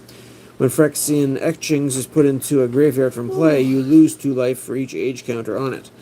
This could get you some serious card advantage, but if you don't win before it dies, that's a big life penalty that is probably coming your way after a while.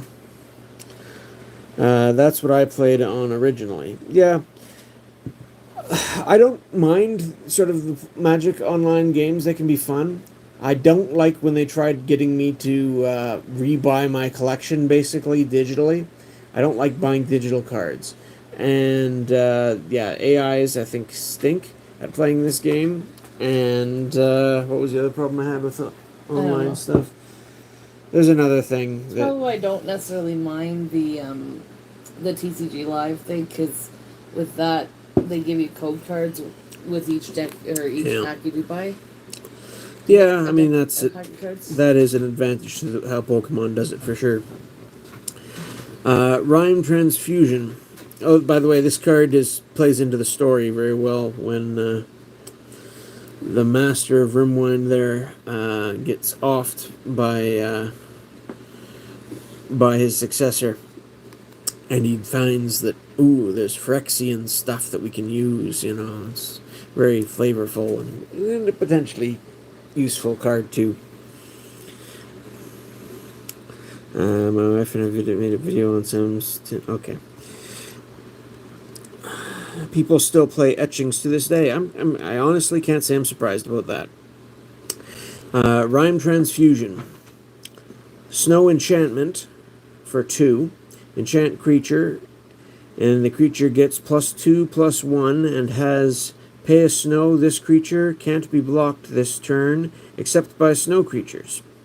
So +2/+1 and potentially evasive. That can certainly be useful, and it's not too bad to pay 2 to get that effect, I wouldn't think, if you're going to run creature enchantments. Which, you know, a lot of people avoid because it sets up a risk that you're going to get 2 for 1 if they get rid of the creature. That's the main problem with it. But it's not useless, I'll give it that. The Unfortunates so transformed hungered not for flesh, but for warmth. And could I get you to top that up and put some more ice again when you get a chance? Yes, dear. Thank you very much. Rhyme-bound Dead. It's just helpful to have a drink when I've got this much to go through. 1/1 for 1, and you can pay a snow to regenerate Rhyme-bound Dead. It's a snow creature. That's pretty basic, and having a 1/1 regenerator, certainly worth the 1 mana in my books. I love regeneration. I wish they still used it as much as they used to. It was always something you had to keep in mind when you're building your decks and having to deal with on a regular basis. Treasure Horn is ours now. Dredge the lake and bring me all the bones you find. We'll build you a new army, the likes of which Tesser has never seen. Haldir, Rimwind Master to Hakon. Yeah, I'm also a huge fan of regeneration. Yeah, it's certainly useful. And here's that soul spike that someone was asking about before. Not the most flavorful, although the person being skewered in the picture there is the war chief of the Balduvians there, Louisa Cold Eyes, if you read the story, which is interesting. I haven't read it myself, but I've just heard some highlights. That's how I know that, aside from, you know, recognizing a few signs in the art. But black gets it, 7 cost, deals 4 damage to target creature or player, and you gain 4 life. But you got to remove 2 black cards in your hand from the game rather than pay Soul Spike's mana cost. If you got a way to fill your hand, it's probably costing you life to do it in black, but this helps get you some life back in return. Yeah, I mean, it's not the worst deal in that type of deck, for sure. It could do some work. I still don't understand why it's gotten as expensive as it is. I always liked a good drain life back in the day. Dealing damage and gaining life is a lot of fun, especially for black. I just think giving up 2 cards that have to be black, so a land getting in your way could be a pain and whatever. It just seems a little bit too awkward for me, but I guess people have made it work. Stromglad Crusader. Here's the black version of the redone knights. 2 black for a 2/1 protection from white.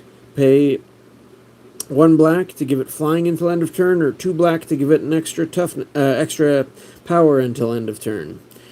The white shielders think their code justifies their actions. In truth, it only binds their hands. And this is a zombie knight. So I have used these sometimes in my zombie decks. It's just got a little bit more abilities than your average zombie. Not a bad card. I'm sure there are better ones by today's standards, but as of when I was playing, it's not a bad card at all. Where are we? Mono black Necrodominance in Modern plays this card and casts it before discarding the cards to hand size anyway. Soul Spike. Yeah, I guess that makes... Oh yeah, Necrodominance limits your hand to like 5 cards, eh? So I guess you got to get your hand size down. Yeah, that makes sense. I could see that. Yeah, I guess that makes sense in that case. Surging Dementia. Pay a black and 1. Ripple 4. Target player discards a card. 2 mana to have them discard a card of their choice. Not super great, but again, if you can hit a couple more off Ripple, then it becomes a lot better. Alrighty. We got just a couple of cards in black to wrap up, and then we're into red. And there are some bangers in red, I'll tell you, for this set. Treasurehorn Sky Knight. 7 cost for a 3/5 flying. Another zombie. Prevent all damage that will be dealt to Treasurehorn Sky Knight by creatures with first strike. So, yeah. If you think you're going to get the first drop on this guy, guess again. Kaldrorans who had fled the battle were exiled to the wastes. Those who strayed near Treasurehorn were pressed into service in Harkam's army. I don't know. To me, anything that costs 7 for a creature is really hard to work into a deck. My mana curves usually top out at 6 at the high end for just 60 card duels. I guess in big multiplayer games you can get away with more high cost cards, but even then I think you can usually find something a little stronger than this for 7 mana. Voidmaw costs 6 for a 4/5, has trample. If another creature would be put into a graveyard from play, remove it from the game instead. Put a card removed from the game with Voidmaw into its owner's graveyard. Voidmaw gets +2/+2 until end of turn. Reduces the last few points. Yeah, I already read those. Okay, I was in the other room, so I just Yep. checked. It's interesting. It's not tiny, and it certainly gets bigger if you get its abilities going. But it's a little conditional, and yeah, usually I think you can just find better creatures these days. Still, as a, if it was in a draft or something, I might very well grab it. Zombie Musher, snow creature. 2/3 Snow Landwalk. Don't see Landwalk as much anymore, but I still think it's a fun ability. Just as another evasive option. 4 for a 2/3 is not wonderful, but between the evasive Snow Landwalk and the, well, it's not that evasive usually, but also pay 1 snow mana to regenerate it. Regeneration is a very useful ability to have for sure, and depending on the setup or who you're playing against or what format, the Snowland Walk can be relevant. Even being a zombie can be relevant. So, I think this is a decent enough card. It's got some theme too, flavor I should say, with the zombie riding along on its little sled. The world spell thawed their icy grave, promising rest in soft, quiet earth at last. But Haldir called them to duty for a twisted cause. And now we're into red. And we start off with Balduvian Rage. Very appropriate. The barbarians do tend to get angry. How many cards did you say you couldn't find? For this set, I think it was maybe half a dozen or so. And you had most of them, you just couldn't find them, or? There's a few that I probably just... I might not have. I'm not sure. We did get... I went to the pre-release for this set a long time ago when it first came out. Loved it. And I did get more after that. And when we went on our kick about 10 years... Well, more than 10 years ago now. Probably 12, 15 years ago. Buying some boxes. This was a set that we got at least one box of then. Maybe even more than one. It's a fun set. I do like a lot of the cards in here. Both instant for a red and X. Target attacking creature gets +X/+0 until end of turn. Draw a card at the beginning of the next turn's upkeep. You know, Howl from Beyond, but it has to be an attacking creature. But you get a cantrip. It's back and forth. It's not useless. You can certainly take someone by surprise and get in some extra damage and then draw a card to replace it. It's a combat trick. You don't want to include too many in your deck, but I'd try running one of these if I was building a deck in a draft or something.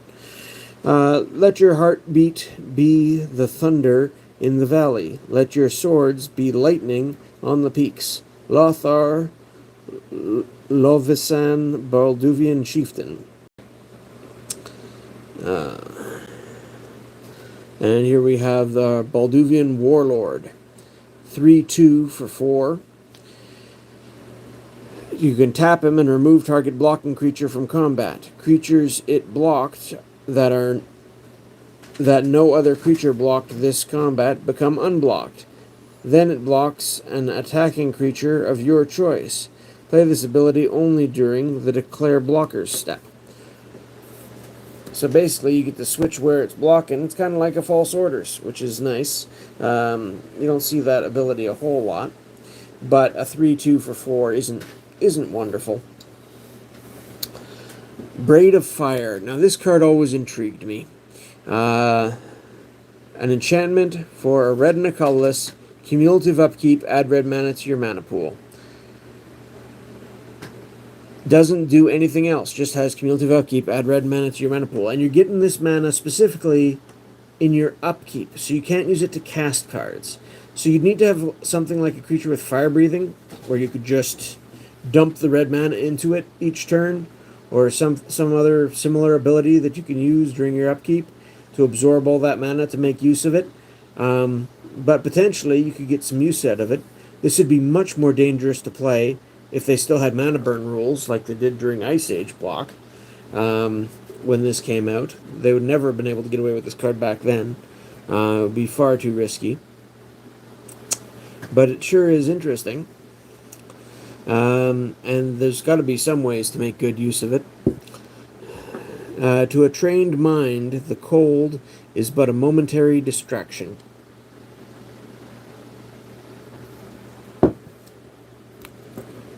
Next, we have Cryoclasm. Destroy target plains or island. Cryoclasm deals 3 damage to that land's controller. Costs a red and 2, same as a Stone Rain, which could hit any land. So this is, again, narrower version of a Stone Rain, but with the upside of dealing 3 damage to that land's controller. Not wonderful. Usually, if you're playing land destruction, you don't want a lot of narrow cards. You want as general land destruction as possible, in my opinion. But, you know, again, it's not useless. Unless your opponent doesn't have any islands or plains. The people of Tercer had come to live on frozen fields, as though on solid ground.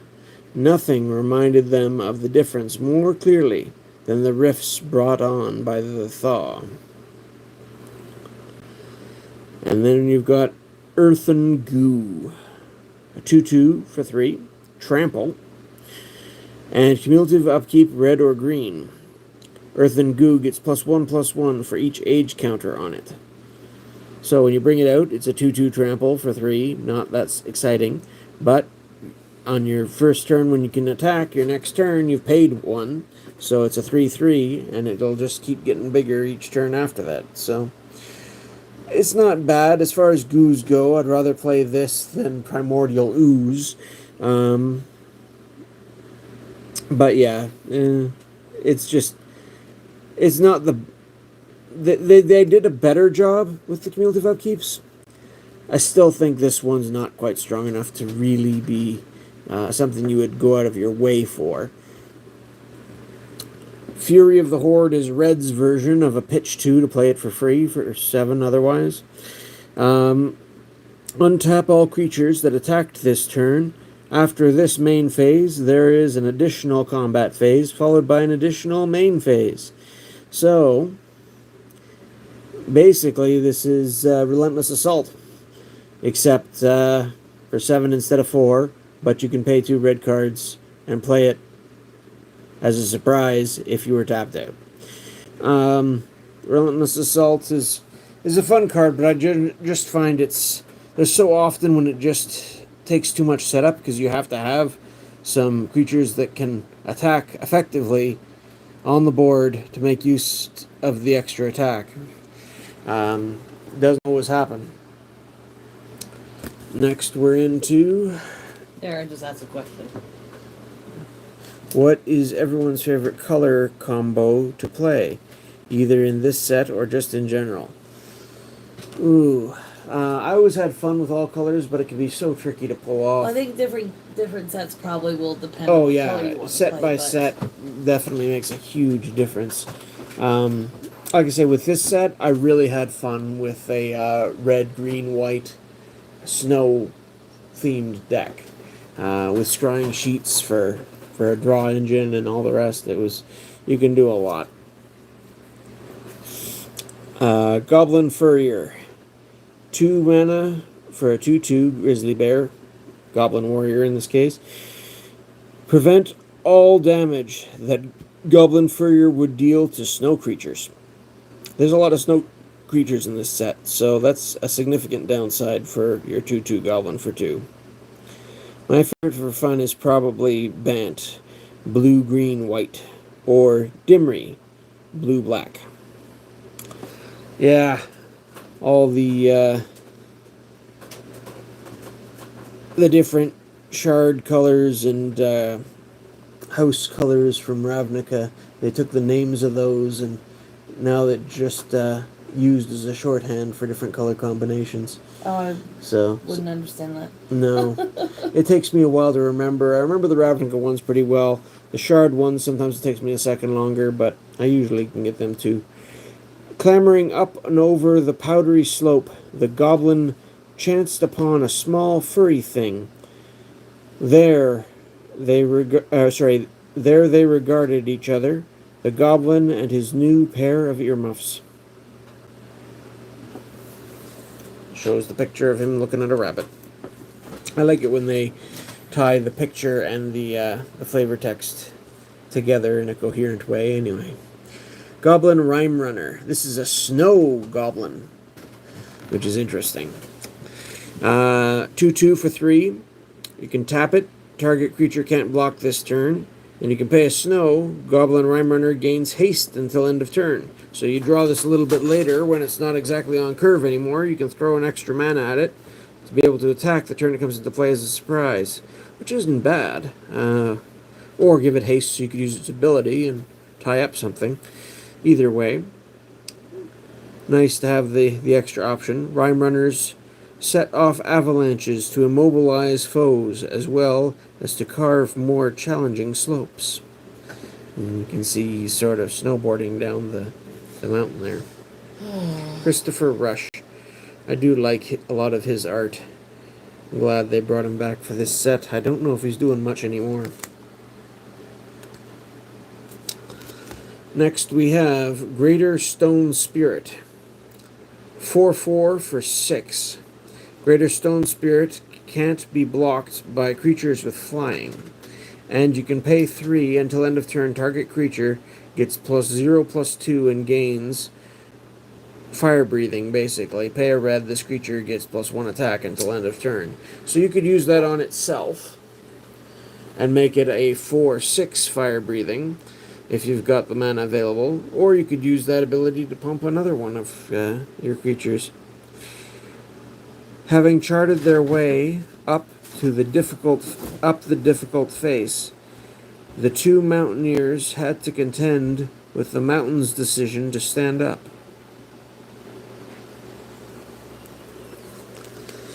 Next, we've got Icefall. More land destruction, yay! I actually do appreciate land destruction, and this one is actually 4 for destroy target artifact or land, and recover for 2 red. So this is basically a pillage, which was from Alliances, except it costs 1 more colorless to play. Pillage was very nice. Artifact or land for 3 mana was good to get the option. Most, the standard was Stone Rain, 3 to destroy a land. 3 to destroy a land or artifact is nice, even if it costs a bit more red. This costs 4, which is not quite as good, but the ability to potentially recover it, if you're playing land destruction, you usually are happy to get more land destruction, because you're trying to restrict your opponent's ability to play his more expensive stuff anyway. As the thaw met Tertier, mountains shed their icy skins, crushing homes and hopes alike. These days, I think land destruction, if I understand, has become less and less common. But it was a strategy you used to have to keep in mind when you were deck building. Carpusian Minotaur. 3/3 for 4. Cumulative upkeep, flip a coin. Whenever you win a coin flip, Carpusian Minotaur deals 1 damage to target creature or player. Whenever you lose a flip, Carpusian Minotaur deals 1 damage to target creature or player of an opponent's choice. So, if your opponent eventually is getting enough flips that they win, it could take out itself or just deal damage to you. This can be some crazy fun. I do like Minotaurs. I want to try a Minotaur deck one day. This guy could be fun just to throw in for some kicks, especially in multiplayer. Was there a set that just came out with more, or was I'm not sure. Or was that something you were going over when your older sets you had some in? Oh, Homelands had a bunch of Minotaur stuff in it. Carpusan Wolverine. A 1/1 for 1 Snow Beast. Whenever Carpusan Wolverine becomes blocked, you may have it deal 1 damage to target creature or player. So, can deal an extra damage to what's blocking it, can deal an extra damage to the player. That extra damage can be useful as a 1-drop. It's not horrible. I used to run one of these sometimes. Usually, though, you'd want the snow mana drop for your 1-drop if possible. But if you didn't have one, having one of these could be useful. They're not easily trained. Fortunately, they already know how to kill. And that's Lovisa Cold Eyes, the Balduvian Chieftain again. Here's the next card that I couldn't find in time. Sorry, which one? Where's the list? I'm finding it. Yeah, but we also had the list handy, so I could just read the name. Oh no! Just a second. Yeah. It's probably easier to just find it. Okay, but we could find it and have the list handy. Lightning Serpent. Oh yes, Lightning Serpent. Oh. That's one that I might not actually own one of. I'm not sure. You need it. It's pretty. It is pretty. I like it. A red and X for a 2/1 trample haste. Lightning Serpent comes into play with X +0/+1 or +1/+0 counters on it, and at end of turn sacrifice Lightning Serpent. So it doesn't stick around. It's just a ball lightning type creature. If you pay the same as ball lightning at 3 total, it would come in as a 4/1 trample haste. But you've got the option to make it bigger if you've got lots of mana. So it is interesting. When I was younger, I used to. But it's not as efficient as ball lightning. Ice exploded into steam in its wake. hissing like 1,000 serpents, hailing their blazing master. How much is that card? It's not very expensive. Okay, we need to get it. Lightning Storm. 2 red and a colorless for an instant. Lightning Storm deals X damage to target creature or player, where X is 3 plus the number of charge counters on it. Discard a land card. Put 2 charge counters on Lightning Storm. You may choose a new target for it. Any player may play this ability, but only if Lightning Storm is on the stack. So this could get pretty chaotic if people have lands in their hand and people want to, oh no, I'll take control of that, pick a new target, and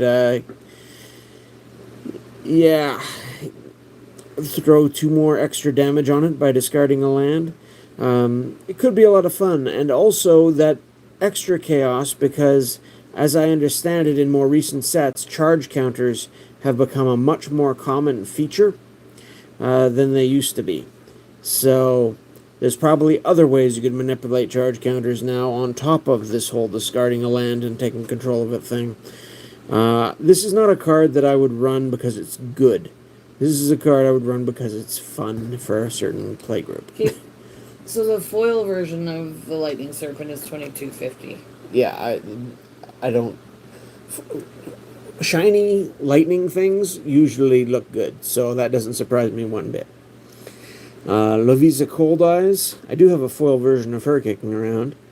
3/3 for 5 is not great stats, but there you go. And basically all she does is your barbarians, warriors, and berserkers get +2/+2 and have haste. So yeah, that is a nice buff to barbarians, warriors, and berserkers. There's a few warriors around. There's some barbarians.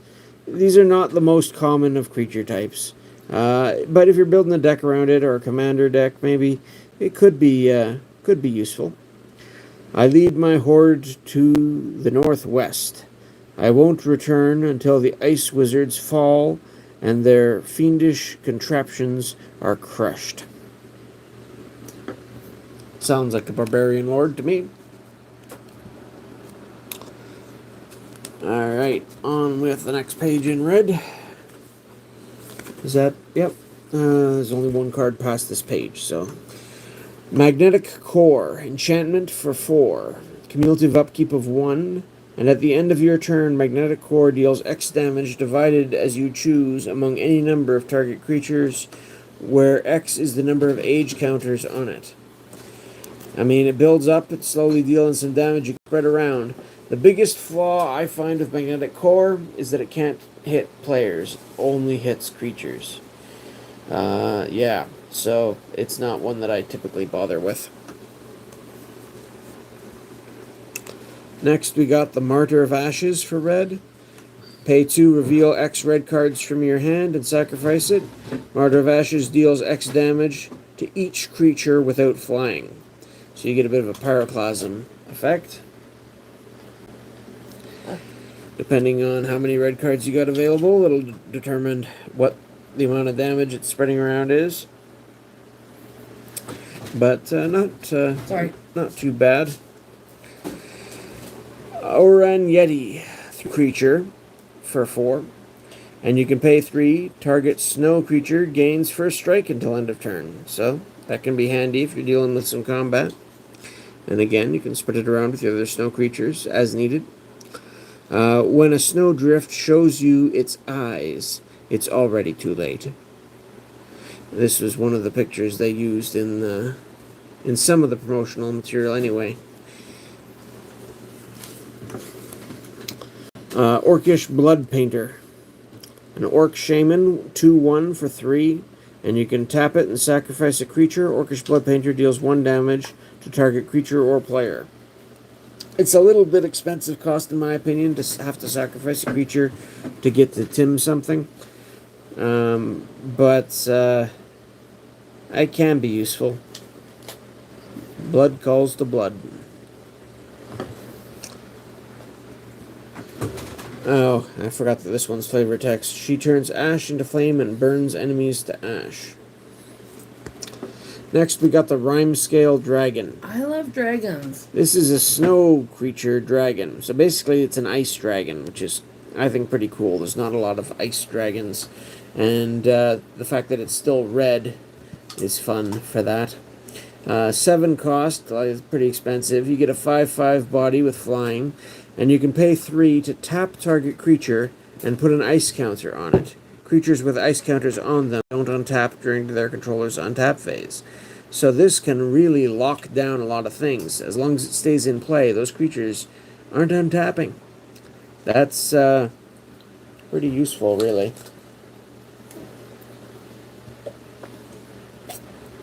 I like it. But 7 is a lot to cost, and it is pretty fragile. Now this, Rite of Flame. This saw a lot of play in Dragonstorm decks, and probably in Storm decks in general. Any sort of mana rituals were quite popular for that. This one, for 1 red, gets you 2 red. I still find it funny seeing that sorcery speed, because I'm used to Dark Ritual, which has been an interrupt, which has been an instant, which has been a mana source. But it's a sorcery, so there you go. And then add an extra red to your mana pool for each card named Rite of Flame in each graveyard. So, if your opponent's playing with them, they get even better, even quicker. But basically, the first one you play nets you an extra mana. The second one you play nets you 2 extra mana. The third one would net you 3 extra mana, which can help you build up to a big expensive card like Dragonstorm while building your storm count. So that works well if you're playing that type of deck. Deep beneath the ice, beneath the soil and the rock, Dominaria's fire still burned hot. I loved playing my historic Joda deck. Lots of cool red stuff. Now, historic as a format is one I am not overly familiar with. I know modern, I think, sticks to the modern frames, which this would have. Historic, I believe, would be the older card frames, like you have Ice Age and Alliances and those sets. Correct me if I'm wrong on that. But yeah, I'm also, yeah, that would be my guess on that. I'm not as up on the newer stuff. But yeah, there are certainly a lot of cool things out there, to be sure. This is another reason why red is so great for a snow theme. Skred. Instant for 1 red, Skred deals damage to target creature equal to the number of snow permanents you control. And since all your mountains, if you're playing on a red or whatever other combination in this set, can be snow-covered mountains, which count as snow permanents, and there are lots of snow creatures around too to pick from and other things, this can build up to insane amounts of damage for 1 red. You can deal with all kinds of stuff. And because it's so cheap and can deal so much damage, this is one of the few burn spells that I can forgive not being able to target a player. It's just so efficient, I can forgive it targeting creatures only. I like Skred. This close to Rimewind Keep, no avalanche, is nature's doing. And here's Stalking Yeti. They do like the Yetis in this set. This one is a 4-cost 3/3, like the one we had earlier in the page, except it needs 2 red. Snow creature, again. When Stalking Yeti comes into play, if it's in play, it deals damage equal to its power to target creature an opponent controls, and that creature deals damage equal to its power to Stalking Yeti. I think they've keyworded this to it fights target creature now. I could be wrong on that, but I think they came up with that keyword. Anyway, pay a snow and 2, return Stalking Yeti to its owner's hand. Play this ability anytime you could play a sorcery. So, you can bounce it and do this again, and use this ability to take out all your opponent's 2/2s or smaller creatures, just by playing it and having it fight things. This is also the art on the box back there behind. You can kind of see in the background, assuming this thing is not doing something funny. So that was also the box art card. Surging Flame. 1 red and 1 instant. Surging Flame deals 2 damage to the target creature or player. And it's got the ripple, so go through the top of your deck, look at the top 4 cards, and any other copies of this you find, you can play for free, which then would let you ripple again. So it's another one of these rippling commons that if you can draft a bunch of them, they're very strong. In Commander, this is pretty weak. 2 damage to target creature or player for 2. You can find much better burn spell options. And then our last red card, Thermopod. A snow creature slug. And because the world is covered in ice, and you've got a red flame slug, it's actually not a slow creature, like slugs usually are. You got your 4/3 body for 5, and you can pay a snow mana. Thermopod gains haste until end of turn. And you can sacrifice a creature to add red to your mana pool. So if it's about to die and you have a use for the mana, or if you just need a big mana boost and you've got creatures on the table, this can do some surprising things. And even coming down and being able to give itself haste if you got the extra mana can be nasty. When all of a sudden you've got an extra 4/3 on the board swinging they weren't expecting. It's not bad, and it's a snow creature. So I used to throw one of these in my snow deck. It'd be nice for some surprises. It's not doing the command. Next, we got Allosaurus Rider. This was green's 7 cost, or pay 2, or remove 2 green cards in your hand instead of paying its casting cost. And it's just a big creature, which is, useful and on brand for green. It's an elf warrior, Allosaurus Rider. I don't think they ever routed this to count as a dinosaur. They have more dinosaurs in more recent sets, from my understanding. Allosaurus Rider's power and toughness are each equal to 1, plus the number of lands you control. So, yeah, you could throw this out for free on the first turn, but it's really not worth it until later in the game anyway. So, and by that point, you might not have the extra cards, and you'd be better off just paying the 7 for a, if you had 7 lands in play, for an 8/8. It's interesting, but it's not the strongest of those pitch cards. I used to like Dakon Blackblade, though, and that was 3 colors and 6 mana to play for a creature that's power and toughness were equal to the number of lands you control. So, I've run it.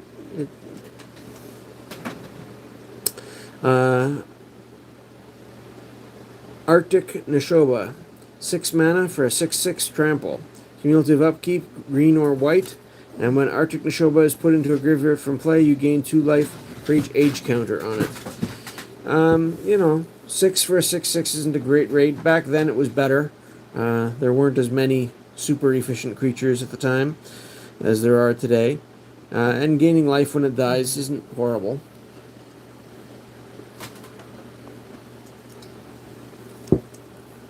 Neshobas, cat warriors in general, are a neat card type, and usually they're not this big. I mean, even the legendary Miri cat warrior was only a 2/3.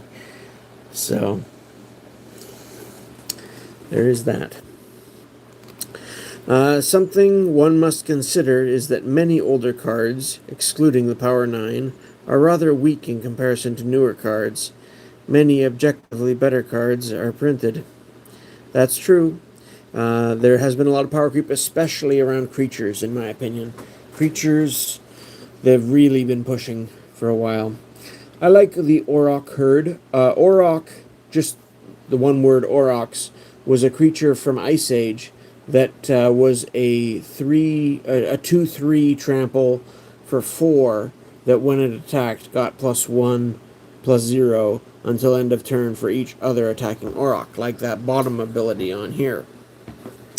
This one has, when Auroch Herd comes into play, you may search your library for an Auroch card, reveal it, and put it into your hand. If you do, shuffle your library. So you play this, you could go get another one of this, which you could then play the next turn and go get another one of this. And you could then play on the next turn and get another one of this. And once you run out of these to go get, then you could go get one of the smaller Aurochs and put it into play. And whenever they attack in a group, they each get stronger for each attacking one. So I wanted to build an Auroch deck at one point.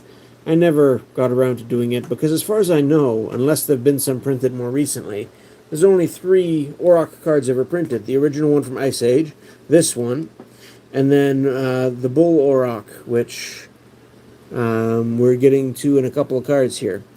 So it's really 3 creatures on your theme is not really enough to build a deck around, but they're fun in concept anyway.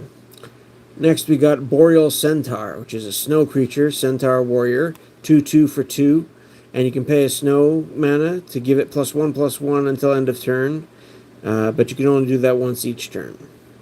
So it's not horrible. It's a 2-drop snow creature that can do some work.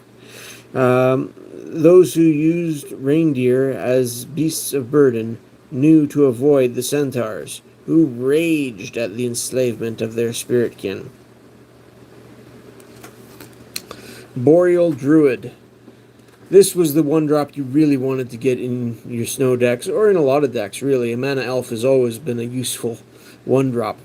1/1 for 1 as a creature is, if you need to use it for combat, you can.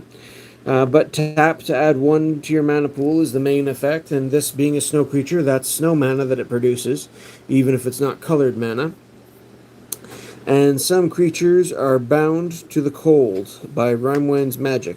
Others seek it out, adapted by 2,000 years of ice. The Boreal, where Haldir's frigid sway is strongest, is home to both. So it's a neat little tidbit there to find out that the Ice Age of the set Ice Age lasted for around 2,000 years after the Brothers' War. That's definitely quite the time to be affecting the world. Here's the next card that I wasn't able to track down. It starts with a B. Sorry. That's not it. Where is it? We should really have this. I had it, but then I got... What was the title? Just something to work with. Where's the list? I lost your list. Oh, great. It was on the same page I was working with earlier today. A second. Sorry, this is... Let's go on to Bull Auroch until we find out. Sorry. So this is the other Auroch. It's a 2/1 for 2.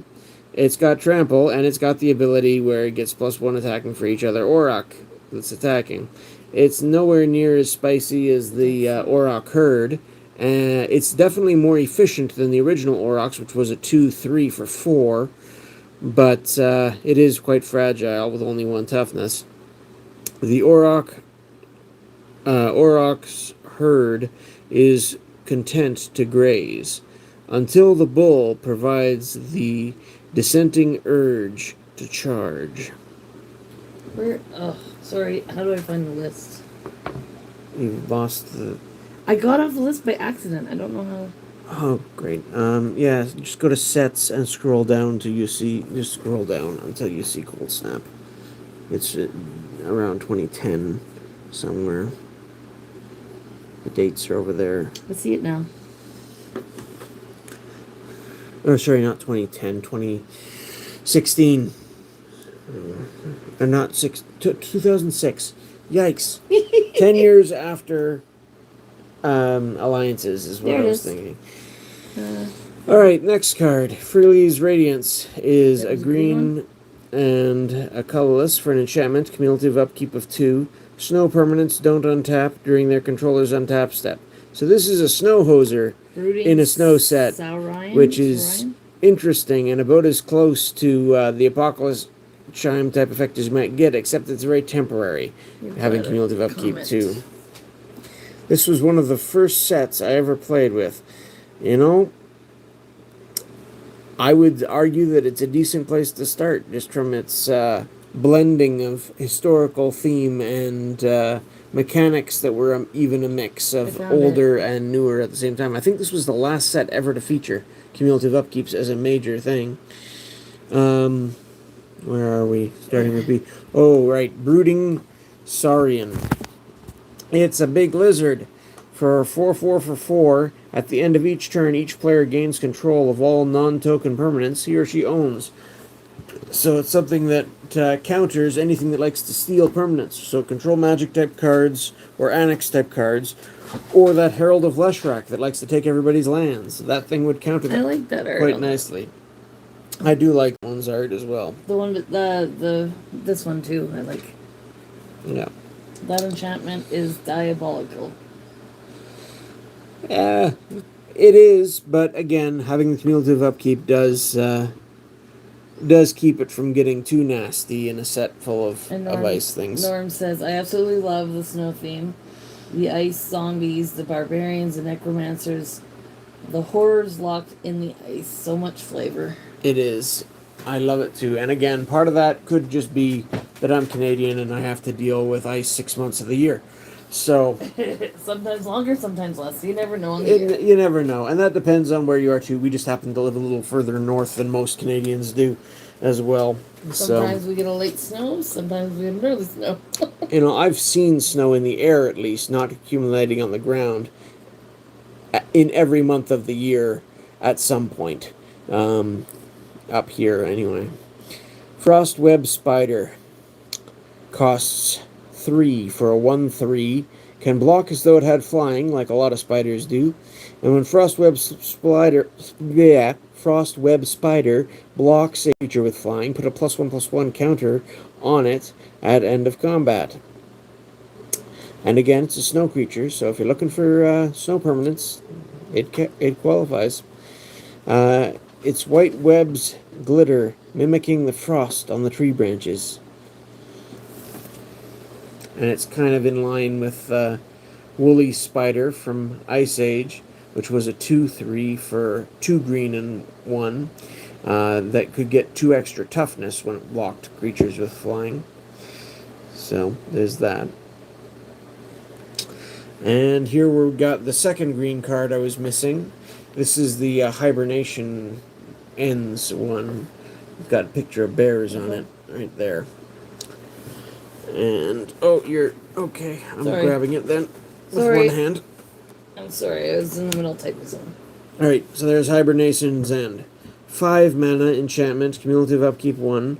When you play Hibernation's Ends cumulative upkeep, you may search your library for a creature card with converted mana cost equal to the number of age counters on Hibernation's End and put it directly into play. If you do, shuffle your library. So, this one is another neat use of cumulative upkeep. 5 is a lot to get going, to be frank, but each time you pay its upkeep, you search your library for a creature with converted mana cost equal to what the upkeep was, essentially. So, your next turn after it was in play, you only get a casting cost of 1. Next turn, casting cost of 2, and so on and so forth, unless somebody gets rid of this on you or you stop paying the upkeep. This, after a while, can net you a lot, but it is sopping up a lot of your resources. It is interesting, I'll give it that. And I do like the art on it. I wish I had one. That's another one that I'm pretty sure I didn't actually end up with anywhere that I can think of. Into the North. This I used a lot in my snow decks, if I had the access to green. A green and 1 for a sorcery. Search your library for a snowland card and put it into play tapped. Then shuffle your library. This goes very well with the... not just to get your snow-covered lands, but to get the dual color snow lands that we'll get to in the land section. So you've already got your green if you're playing this. You can go get your red-black snow land, which comes into play tapped anyway, and just throw it out into play. So you're increasing your curve and fixing your mana both at the same time. It's very nice with those. I would usually run, any of those that include the other colors I'm playing in a deck with this happily, and then just keep a greener, heavy, basic land component to my mana base, and to my group of lands for my mana base, so that I could run these and use them to fix with the other ones. That's what I would do with building around this set. Cute way of saying reach before it existed, LOL. Yeah, it was. That's how it always used to be formatted.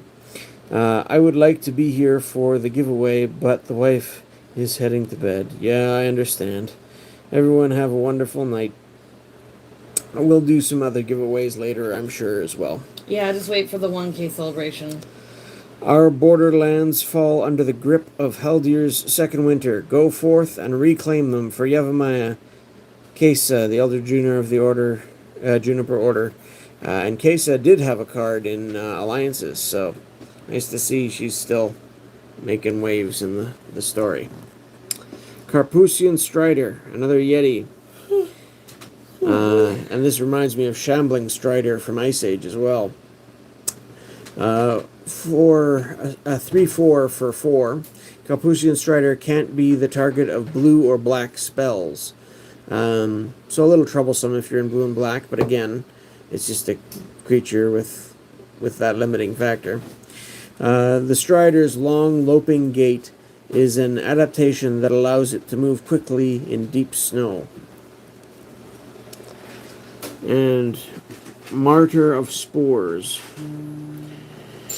Pay it 1 and reveal X green cards from your hand. To sacrifice Martyr of Spores, target creature gets +X/+X until end of turn. This is probably one of the weaker Martyrs, but it can still give a nasty surprise. Weep not for me. I will rise with the spring's new growth. This isn't focusing as well as I'd like. Hey! Mystic Melting is an instant for 4. Destroy target artifact or enchantment. So this was Naturalize back... well, no, Naturalize was around by now, but it wasn't during Ice Age's day, that's for sure. And draw a card at the beginning of the next turn's upkeep. So you're paying an extra 2 off of Naturalize's cost, but you get to draw a card as compensation, which isn't horrible. I used to run one of these at least, just to have the extra option for getting rid of things. I'd often also include a run on Unicorn. If I wouldn't want to run too many of those, though, if I needed snow permanents in a snow deck. This sun-hot glow radiated from the druids, leaving scattered metal in steaming pools as it passed. So this is one of those Phyrexian war beasts that they brought back that they're having to deal with. Oran Viper. When the set first released, this was generally considered the best creature in the set, and possibly even the best card in the set. Very efficient compared to a lot of the other creatures. 3 cost for a 1/3, which, not the most offensive in terms of damage dealing, but it's a snow creature. Whenever Oran Viper deals combat damage to a creature, destroy that creature at end of combat. So it's got the Death Touch ability, I think that was called. And when Oran Viper deals combat damage to a player, you may draw a card. So it's got sort of the Mockingbird ability too. So if they block it, it kills something, and if they don't block it, you get to draw a card, which is nice. And they only take 1 damage, so they'll often decide, yeah, I can afford to just take 1, but those extra cards sure add up if they're doing that. The Oran Viper is not cold-blooded. Its veins course with the same anti-gelid venom used to kill its prey. So it is It was quite the creature, and even now I don't think it's bad. Where are we? Hey, Spocat, literally breezing through to smash that like. Well, thank you very much for the stop-in. I think you're wrong. Panglacial I worm. acknowledged it, and then I think they did say they were just come through to say to like. So. This is a neat one. This was the first time you got a creature with an ability that says you can play this card while you're searching your library. So, yeah, if you have a demonic tutor or some other tutor effect where you're looking through your library for something and you've got the mana available, you can play this directly from your library while you're searching your library. 7 is pretty steep, but you do get a 9/5 trampling body for your efforts, so that can deal a lot of damage, and it just comes out of nowhere. I'm having bad memories of trying to play stuff and misunderstanding, and then realizing that the whole trample thing. Trample caused a lot of trouble. They changed how it worked a couple times too, which didn't help things, and how it interacted with certain other abilities too could be tricky. Step lightly, and we might be able to use it as a bridge. Goblin Tactician. Levi's last comment. Where are we? Holy crud, that's a cool worm. As far as worms go, it's not bad. Resize. Target creature gets +3/+3 until end of turn. So instead of giant growth, you're paying an extra 1, but you can recover it when, again, you got to have a creature dying and have the mana up at the time, but you can get it back potentially. It's not bad, but it's not as efficient as giant growth.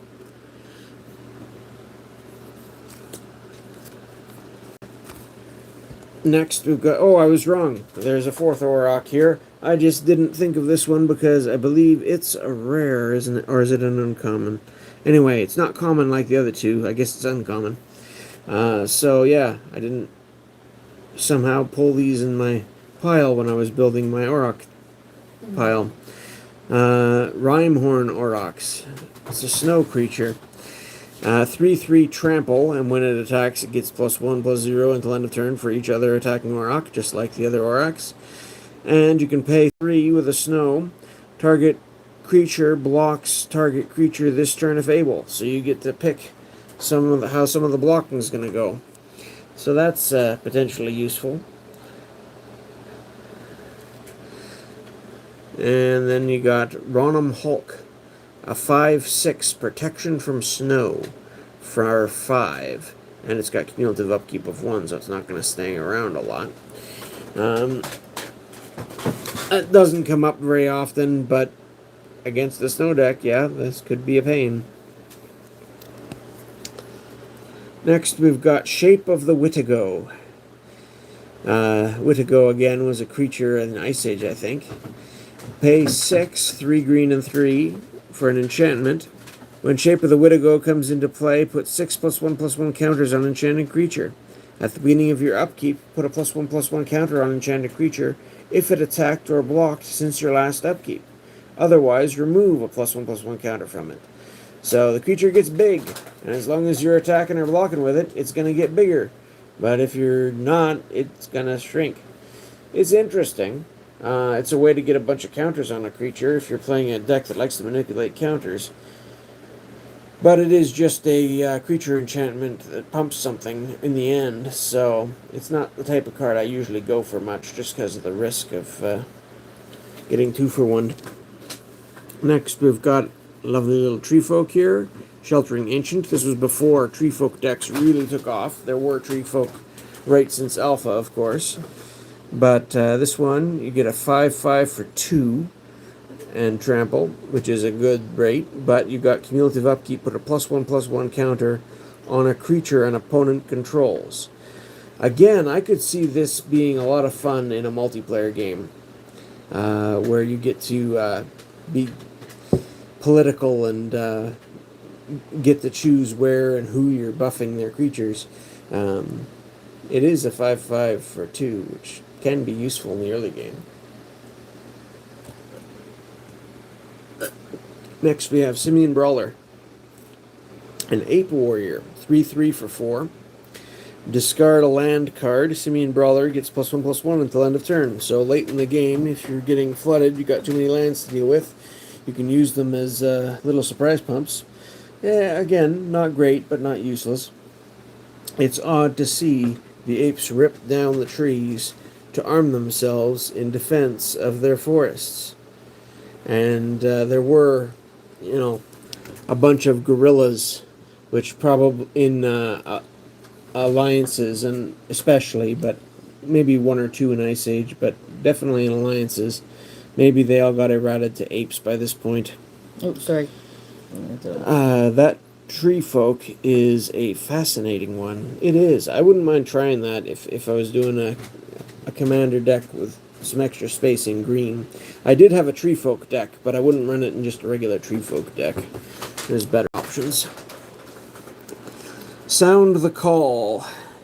3 mana for a sorcery. Put a 1/1 green wolf creature token into play. With this creature gets +1/+1 for each card named Sound the Call in each graveyard. So again, if you're just playing the one copy, you're getting a 2/2 basically for your 3. But the more of these you have, the bigger those wolves you're going to get. So that's kind of neat. If you call the wolves, ensure you have a worthy hunt, or you may become the hunted.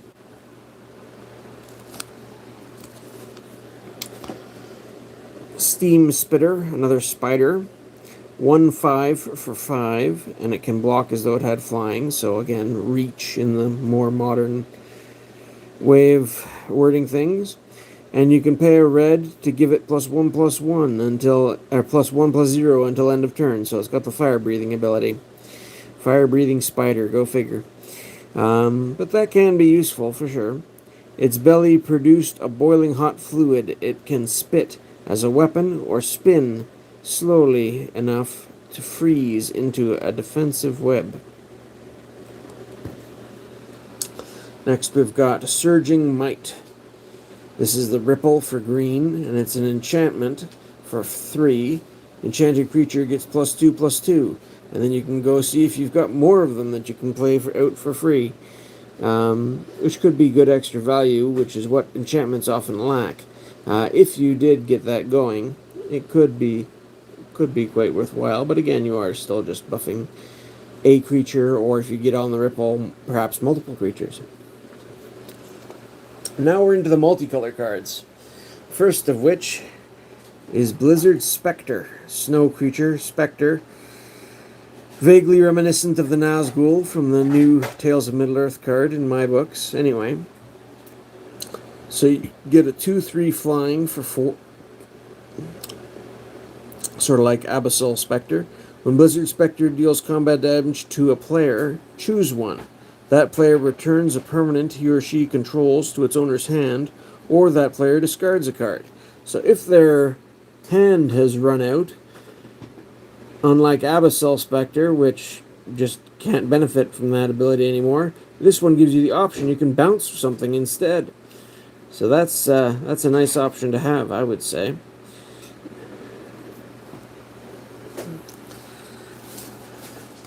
Alright, next. I used to like this one. It is horribly expensive for what it is and does, but it can do a lot if you got a lot of mana. A Deep Fire Elemental.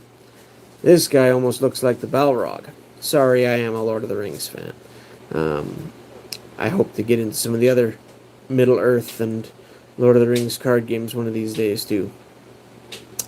So for 6 red and black, you get a 4/4 body on an elemental, and you can pay double X and 1 to destroy target artifact or creature with converted mana cost X.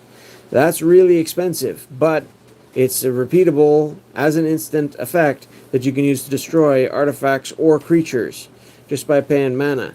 So if you've got the mana available, which this you could use on your upkeep with the Braid of Fire, you can do some work with this guy. There are deep, deep places in the world that have long burned hot with little regard for the whitening of the earth's thin skin. That reminds me of them talking about like the Mines of Moria or something like that. Yeah, that's what I was just saying. It's sort of Balrog-esque. The next card after this we're gonna have to look up, by the way. Okay. It's that Garza Zol. Yeah, I'll find it. Yeah. Diamond Fairy. 3/3 for 5. And blue, white, green. Incidentally, I should mention, those first two multicolors we saw, they're the uncommons multicolors in this set. They're all 2-color multicolors, friendly colors. And there's one of each combination for 5. And then there are rare ones that are 3-color friendly colors. And one of each of those shards as well. So total of 10 multicolors, all different color combinations, either for 2 colors or 3 colors, and all friendly colors in this set. Very much the same as Alliances had for its multicolor cards. Do you think they took some of their ideas for this game and stuff from stuff like Lord of the Rings and that? Oh, Lord of the Rings has inspired anything fantasy related ever since it was written. So you got your Snow Fairy, 3/3 flying for 5, and you can pay 2 snow creatures you control, get +1/+1 until end of turn, including itself, obviously. So it's a 2-mana pump your whole side, 1/1. That's quite useful at times. I used to use Deep Fire Elemental in my Prosh EDH deck. Yeah, I could see it being useful, and I liked using it from time to time, that's for sure. That such delicate creatures could become so powerful in the embrace of winter is yet more proof that I am right. Haidar Rhymewind Master.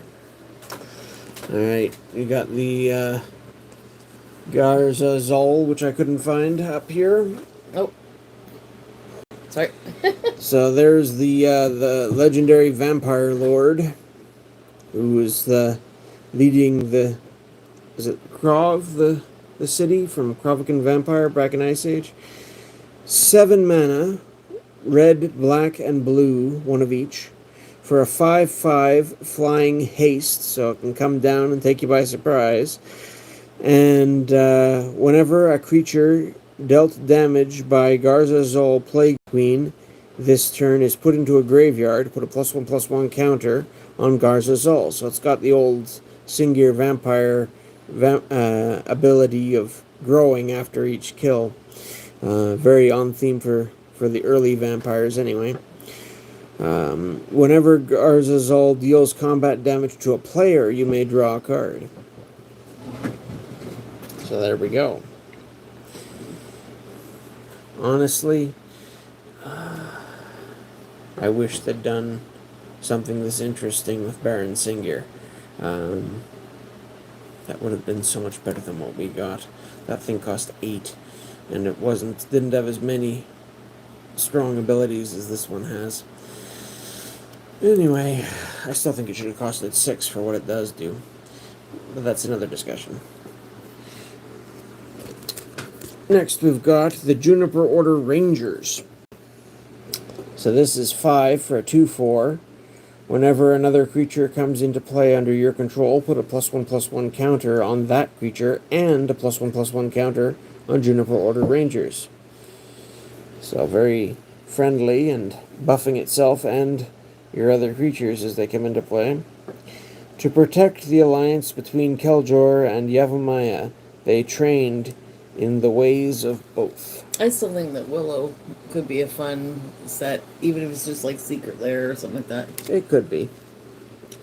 I would stick to the older Willow stuff, Yes, though. I hear the newer stuff wasn't as good from what I hear, although I never watched much of it. Secure Deathkeeper. Black, green, red. That was, let me see if I can remember this now. Is that Grixis? Anyway. Whenever another 4/3 kind Jund. Sorry, yes, you're right, Jund. I get those mixed up too easily. Whenever another non-token creature you control is put into a graveyard from play, put a 3/1 black and red Graveborn creature token with haste into play. Carpathian legend told of an orc so cruel that he burned his own followers in rage, yet so revered that they rose from their pyres to serve him. Sakar is awesome in the right deck. Yeah, I'm sure you could build something quite nice around this guy, but you would have to be a bit of a build around, I think.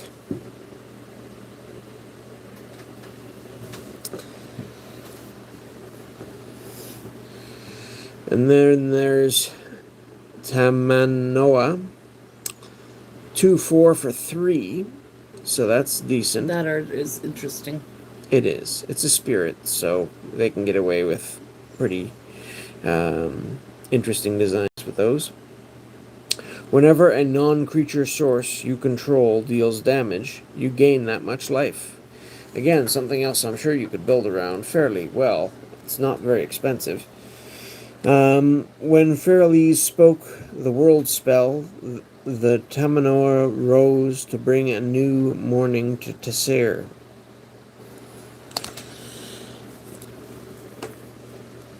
Vanish into memory. I've heard that this design for this card came from a sort of a contest Wizards of the Coast did where people could submit designs for something. So that's interesting. It's an instant for a blue, a white, and 2, so 4 total. Remove target creature from the game. You draw cards equal to that creature's power. At the beginning of your next upkeep, return that card to play under its owner's control. If you do, discard cards equal to its toughness. I like that card, I really do. Out of sight, into mind. It's interesting. You'd have to be a little selective with what you're using it against. But I could see this working in a red, white, blue deck where you're using it on something like Flametongue Kavu, draw 4, and then it comes back, you have to discard 2, so you're up 2 cards, and you get the comes into play trigger and deal 4 damage to another creature again. Or maybe even something like Ball Lightning, where you bring out the Ball Lightning and swing for your 6, and then play this on it. Well, no, because then turn after it comes into play, it would still die before you got to attack with it again. Anyway, but you'd still draw more cards than you'd have to discard anyway. It'd be tricky, but I think you do something with this gun. Wilderness Elemental for 3 is a star 3. Trample, and its power is equal to the number of non-basic lands your opponents control. So, again, something to punish your opponent for running non-basics, which there are more and more of available these days. Don't be so quick to reclaim the thawing lands. They might have acquired a taste for freedom. And then, Zur the Enchanter. This guy is interesting. A 1/4 flying for 4. White, blue, black. That's Esper, I think. Legendary creature. When Zur the Enchanter attacks, you may search your library for an enchantment. With an enchantment card with converted mana cost 3 or less and put it into play. If you do, shuffle your library. So yeah, there's lots of neat things you could fish up that cost 3 or less as enchantments. Some of the more interesting ones in a commander deck, that would go get your Rhystic Study, which is, some people don't want to see that often, but, or your Mystic Remora, or your, you could go get a Circle of Protection of the color of your choice. You could go get any number of things, really. There's lots of interesting little tricks out there you could do with this guy for sure. Zur remained aloof from Tesser's suffering, intent only on his own perfection. Alright, now we're into the artifacts. And again, there's one here that I couldn't find. But Cold Steel Heart is a snow artifact for 2 when it comes into play tapped. And as it comes into play, choose a color, add 1 mana of the chosen color to your mana pool. So you can use it to fix your colors, and it produces snow mana. And it's a mana rock for 2, so it's not bad at all, certainly playable. The Phyrexian Death Machine awoke. Its Cold Steel Heart, imbuing it with sinister new power. And yeah, Cold Steel Heart. Apparently, these are what they used to power the Phyrexian war machines that they were digging up out of the ice to try to fight their wars for them. The Rimewind cult, whatever. They were the group doing that and causing all kinds of trouble. Next, we got Jester's Scepter. This goes nicely with Jester's Mask and Jester's Cap from Ice Age. Artifact for 3. When Jester's Scepter comes into play, remove the top 5 cards of target player's library from the game face down. You may look at those cards as long as they remain removed from the game. And you can pay 2 and tap it to put a card removed from the game with Jester's Scepter into its owner's graveyard. To counter a target spell if it has the same name as that card. So fish some cards off the top of their deck, and then you can use them to counter if they try and play a different copy of that card. It's, I don't know. It's probably not great, but it's interesting. Obviously pretty lousy in Commander, because everything's singleton. Any singleton format, this would be, pretty weak, because you're just... Well, I guess in singleton formats, you have to worry about if there's a key card, you're just going to remove it, and then that's it. Then here's the Mishra's Bauble. 0 cost artifact. Tap it and sacrifice it. Look at the top card of target player's library. Draw a card at the beginning of the next turn's upkeep. That doesn't do a lot. I mean, it tells you what their next card is, which very rarely can be useful information. But, tells you what they're going to draw next turn most of the time, and then replaces itself. That it just doesn't do enough for me as a general rule, unless you've got a way to abuse 0 cost artifacts. Yeah, that's about all I got to say about that. Unfortunately, there are ways to do that sort of thing now, but Akrum is a babbling fool. Phyrexian technology is our greatest blessing. Take this delightful trinket, for instance. Next, we've got Phyrexian Ironfoot, a 3 cost, 3/4, kind of like the old Phyrexian war beasts from Alliances. Phyrexian Ironfoot doesn't untap during your... It's a snow one, though, so that's, if you need snow creatures. Phyrexian Ironfoot doesn't untap during your untap step, and you can pay 2 to untap it using snow mana. So it doesn't have as harsh a downside if it gets killed, but paying to untap it is a bit of a pain. It took the Rimewind cultists days to realize they had successfully activated the creature. It just wasn't interested in moving. Next, we've got Phyrexian Snow Crusher. 6 for a 6/5. Getting a little bit bigger. Snow Juggernaut. Phyrexian Snow Crusher attacks each turn if able, and you can pay 2 to give it +1/+0 until end of turn.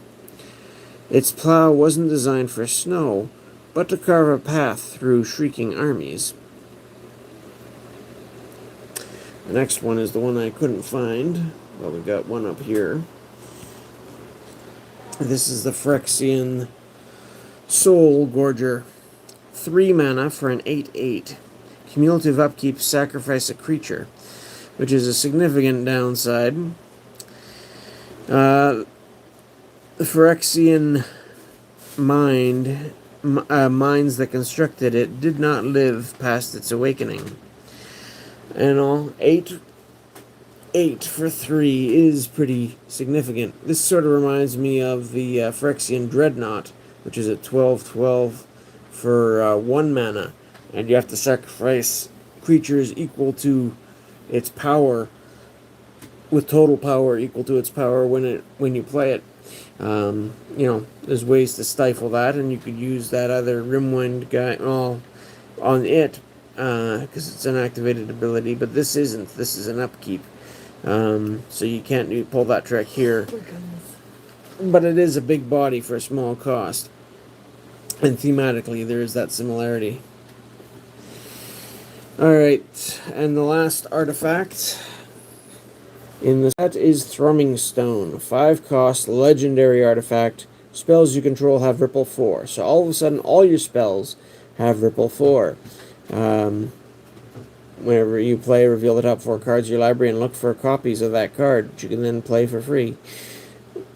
This, I think, could get you some value if you put it in a deck where you've got 4 of everything.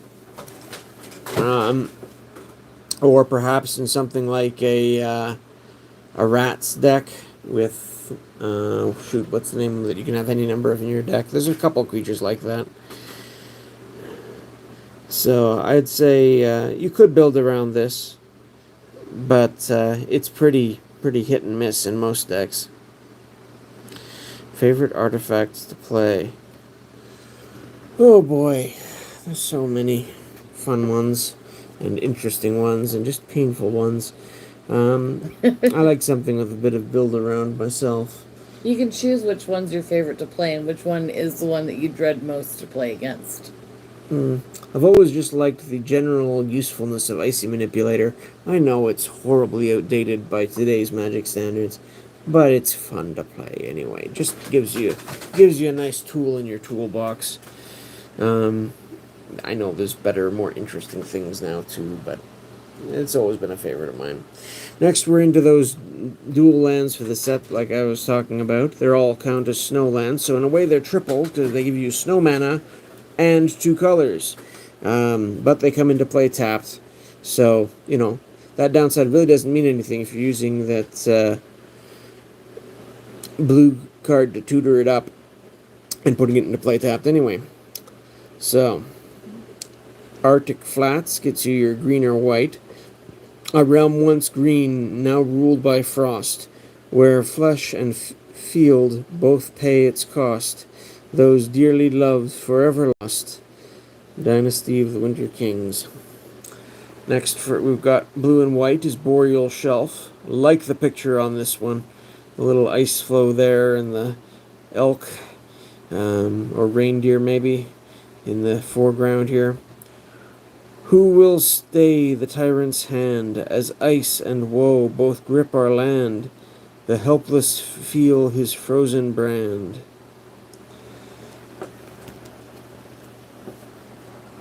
And now, another card this set was famous for, the Dark Depths.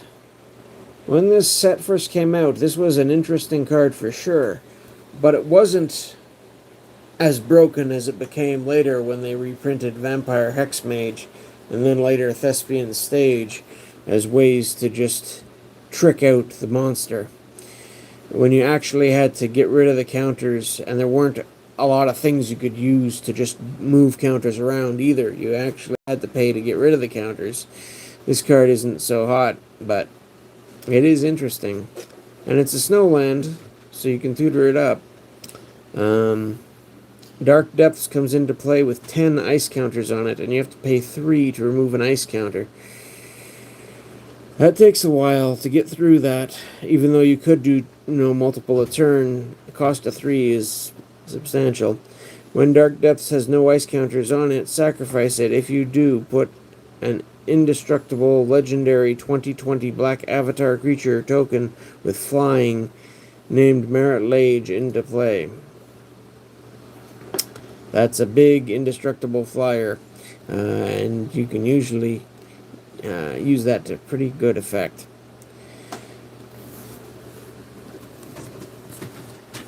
And again, this is one of those old school lands that does not tap for mana. They don't like doing this much anymore, but it was certainly a thing back in the day, back with Glacial Chasm and Arabian Nights had a few of them, and there's some right through in between. Here's the Frost Marsh, so that's your blue and black one. Now caged in winter's bitter chill, our people cry, their voices shrill. Eternal cold breaks down their will. And they got the Highland Weald for red and green. Our noble land enslaved by rhyme. It is our fate to freeze through. Is it our fate to freeze through time? If this be true, oh wicked crime. Then we've got our Mouth of Ronum. This got a reprint in as a realm and relic in the Tales of Middle Earth. I think it was the Path of Catharas, whatever, when they're trying to get over the icy mountain. Anyway, Snowland, and it can double as a sort of a removal spell because you can tap it for colorless or pay 5, including a snow mana, and tap it, sacrifice it, and it deals 4 damage to target creature, which can kill a whole lot of creatures, really, especially as a land. This one, though, this was one of my favorite cards of the set, and this is what I used to build my snow decks around, was Scrying Sheets. It's a land, it can tap for a colorless, which of course counts as snow mana, or you can pay 2 and tap it, including a snow mana, to look at the top card of your library. If that card is snow, you may reveal it and put it into your hand. So, if all your lands are snow lands, and most of your creatures are snow creatures, that alone is more than half of your deck. So often, this is just pay 2 and tap it to draw a card on a land. Very strong. And it's not legendary or anything. You can have multiple of these in play, and you can do it multiple times a turn if you want. I like Scrying Sheets. In this set, if you're building snow stuff, this is great value right there. Then we got our Tressorhorn Sinks, our black and red Snowland, our land oppressed by silent cold. We weary wretches, young and old, pray that springtime loose his hold. And then we've got our reprinted snow-covered lands, snow-covered plains, and now they're basic snow lands. Snow-covered island. I like the art on this one. I like the original art better on the snow-covered plains, to be honest. The snow-covered swamp. I don't like either of the arts, the Ice Age or the Coldsnap art on this one. And then on the back page here, we got our snow-covered mountain. I do like the art on this one. I also like the mountain from snow-covered mountain from Ice Age, but this one's got a little bit more character to it. And our snow-covered forest. Again, this one's decent, but I actually prefer the one from Ice Age. Just has more realism to it. I really like that.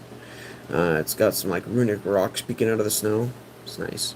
Anyway, but as I said, the main point outside of actual snow usage of these was just to have a different titled basic land for each color.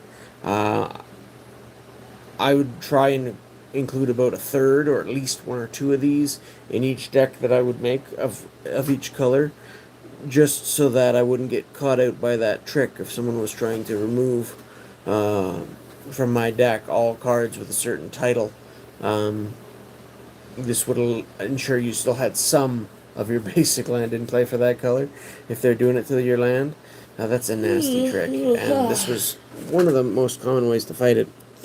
Then just to close out here at the bottom, here's our Allosaurus Rider. I showed one earlier in the set. This was a pre-release card. You can see the date on it. I think the set released July 30th or 31st, but on the 8th they had the pre-release tournaments, 2006, and this was the version of the card you got. Different art, foil version of Allosaurus Rider, which could be a big beat stick, and I think It's the same artist. I think these two arts side by side might be meant to be a panoramic view of the two riders sort of. I'm not sure if they're preparing to fight or if they're just sort of working as a team and their dinosaurs are keeping each other in view or what, but it does look like it might be potentially a single art with two dinosaurs that they just sort of chopped up for the two different versions, which I think is pretty neat. I always like it when stuff like that happens. But yeah, there's Coldsnap, and there was my run through. I hope you enjoyed it.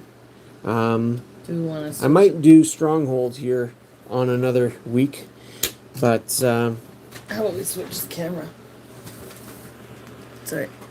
do we want to do a giveaway to wrap it up? Here, yes. If anyone here is still interested in joining a giveaway, I've got a few extra rares. Well, they're not all rares, but a few extra cards here from Coldsnap that I've got doubles of, and we can take your pick. Do we want to just do one winner, or do we want to do a couple and first one gets first pick type thing?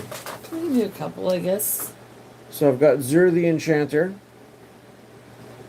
I've got Tamanoa. I've got the Thrumming Stone. I've got Gazra's Assassin. Sacrifice it to destroy target non-black creature. Thanks for the stream, a lovely tour down memory lane. Yeah, I like going over some of these older sets. I think it's fun just for myself, and I hope people can enjoy it. Thank you for anyone who subscribed and helped us get over that 1,000 subscribers threshold. That's very nice, and we appreciate that greatly. We do a variety of card game related stuff, Pokemon, Magic, and some other card games, and some other just game stuff. Sometimes with the kids we do taste tests. Sometimes we do building Lego. Just whatever we feel like. I'll close that up. As sort of a family fun channel. Just move this back a little bit. We've also got... Whoop, we're losing it. I'm just moving it. We've also got the red pitch card there, Fury of the Horde. And the white one, Sun Scour, destroy all creatures.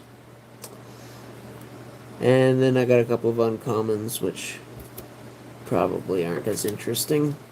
But, oh, and then this is here for some reason. So, we've got 6, 7 rares here to choose from. And usually what we do is we add this to your pile. You can do... For this one, we can just mail it out. we can just mail this one out? For this one, we'll just mail it out. It's a special one. I just did 1,000. Unless they want us to hold on to it. Yeah, and Then because if usually with the Pokemon cards, we wait until you've won a couple of things before we mail it out as a group. But so if you want a chance to win, or if you have other winnings from us already or whatever, we can combine. Hit !1K to get in for the giveaway. Chance for the draw. If not, then we'll just have to move it forward if nobody wants to win some free cards. Yeah. So again, how many rounds are we gonna do? I don't know. Well, we gotta get people wanting to get in first. Thrumming Stone, Gazra's Assassin, and again, you got to be at least 18. You don't want to be trying to mail stuff to minors without your parents' permission. Shape of the Wittigo, Fury of the Horde, or Sun Scour. Or what we can do too, These if nobody are our wants options. if nobody wants in, we can put them towards the giveaway during our live stream for the celebrating 1K. Because are we gonna wait till the kids get home? I don't know. Do it? I guess probably. The kids are visiting Grandma and Grandpa in Ontario, so some of them. 3 of them, yeah. Yeah. So we'd like to do it with them, and trying to do live stream at my parents' place when we're supposed to be visiting, not the best. And their internet's not the best. I mean, ours is a little bit better. So do we have anyone who's interested in the giveaway? No, nobody wants free cards. I don't understand. Oh well. Thanks for coming. And we put we have a good evening. There could be just a lot of people lurking and they just want to support us that way. Yeah. So that's okay too. I've got a bunch of decks. I've been thinking of doing deck techs. You wanna show those things Either off? of interesting things that I've made of my own, or I've even got some things like dual decks that I picked up over the years, or the Deck Masters box that I could go through and talk about. The Deck Masters would be very on theme for this because it was based one of the game's original maker there, Richard Garfield, played a big tournament champion, John Finkel, in this product. They each got up to 4 rares, and they had to pick from a card pool that was Ice Age and Alliances. So, very on theme for this sort of block and set review. That was an interesting one. Other than that, the only other set that I've got available that I could really do a walkthrough of would be Stronghold, that I can think of right now. Or eventually, I could do the Lord of the Rings Tales of Middle-earth. That's a huge set. But I've actually got that other box that I want to open for If you our celebration guys stream. want in, So if you'd like to see me open some Good Tales boy. of the Earth, Tales of Middle-earth set boosters, I hope you come back, and that'll be fun to open. they want for our in, but they're celebration not stream. following the instructions. You want in on the giveaway? Hit exclamation mark 1K. I have it just above there. If you go back a little bit to show what you gotta put, just exclamation mark 1K. World champions. Yes. Gold border championship decks are really cool too. They are. I only have 2 of those, and they're second hand, so they're not really complete. I had to sort of try and get the card list and fill in the gaps with some of my own cards. I don't know them as well, to be honest. I used to love the dual decks as a great sort of introductory product to just pick up, and they had some good cards in them if you're just looking for the singles. But they were also fairly well balanced to play against. I got one of the early ones, the Jace versus Chandra. I had.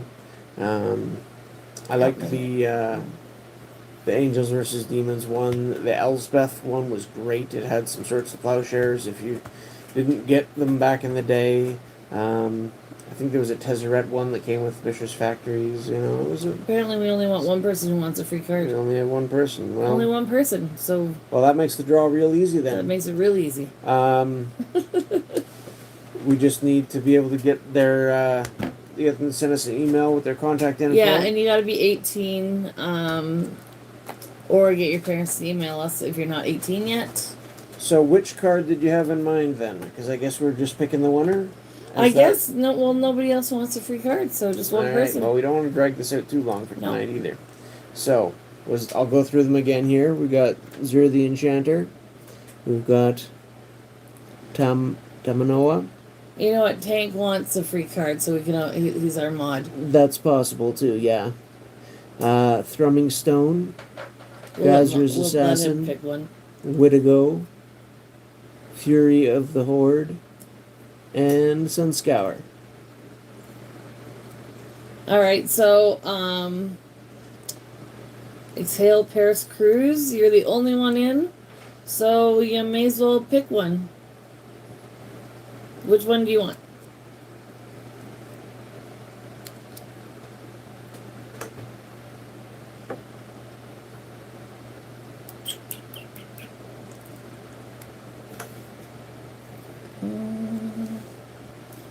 Gotta pick one. Take your pick and make sure to send us your info where you want it shipped. A second.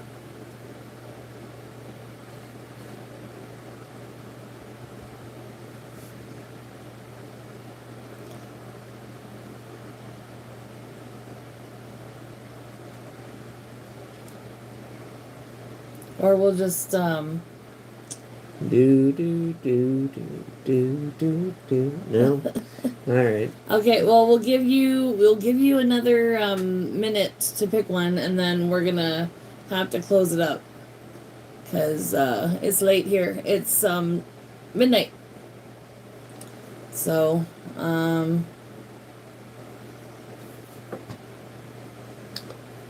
Thanks again for everyone for watching, and hope you have a good evening. Hope you'll come and join us again for another discussion or for some of our openings and celebration here. Thanks again, everybody, for getting us to 1K. It's been awesome. Let us know what else you want to see us open in future streams or videos. Yeah. All right, 10 seconds to pick a card.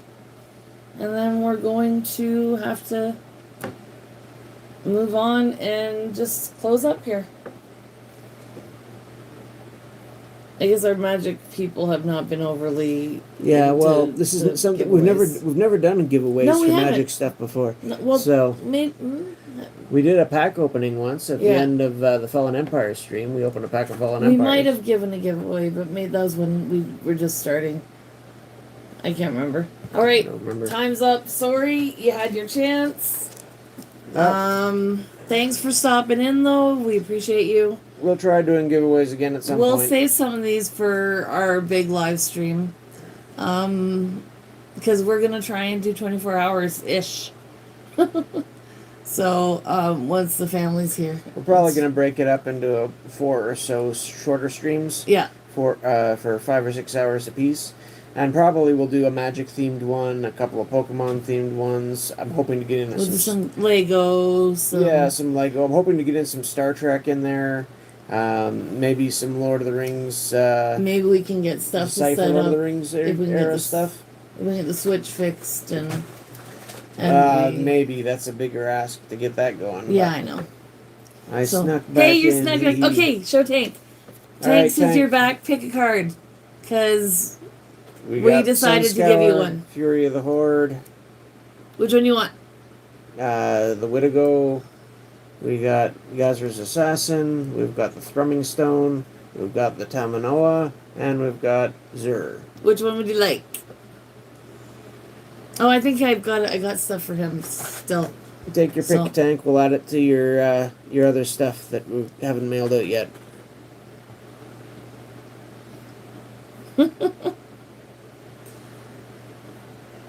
There's a little bit of a delay. There does seem to be a bit of a delay, but that's okay. Fury. Fury of the Horde. Right, awesome. So we'll set that aside with your other cards. And, yeah. We appreciate you guys. It's awesome. I can't believe what we did it today. I know we only needed 5. I remember but, somebody said they wanted the Tamanoa, but Yeah, I don't remember who that was. I don't remember either. Anyway. Oh well. We'll save it for a future video. Yep. Oops. Sorry. It's out of my hand. So, yeah, thank you everybody. It's awesome. I'm just shocked It's a at bit of how fun. quickly we've grown. And it's a nice way to celebrate.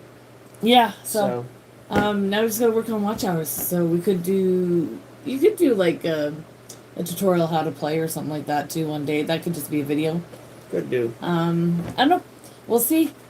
Thank you so much, Tank. Yeah, that's awesome. I'm very excited. So, I'm also very tired. So, and I'm still getting over a cold. So, Have a good night. have a good night, everybody. We appreciate you. And make sure you leave a comment what you want to see us do in other videos. Yeah, would you like to see me do some of those dual decks or some of my own decks? Or just continue on with another set or two and do Stronghold next, probably. Let us know if you got a preference. All right. Ooh, and do we want to... There's a new set coming out with, like, animal creatures. Do we... Yeah, Boomborough. They I don't look know. really cute. I'm not- I don't know. As big on getting into new sets, because it's just It a could lot be of- fun just to open a little It bit. could be fun to do a little bit, but Yeah, I don't so know. they look cute. They're little tiny I mice remember and when stuff. squirrels was a thing with Deranged Hermit and Nut Collector, and yeah, I don't know if I want to return to those days, Yeah. personally, but So got our medicines up on the... yeah, trying to keep them out of the kids' reach. Yeah. All right. So everybody have a good night, good morning, good day wherever you are, because I know over in the UK it's just morning there. Hey. Yeah, I guess so. Yeah. So, yeah. Thanks for watching. I'm still shocked. It's awesome. So, good night, everyone. Thanks again. And see you soon. for now. Bye for now. Oh, wow. I'm so tired.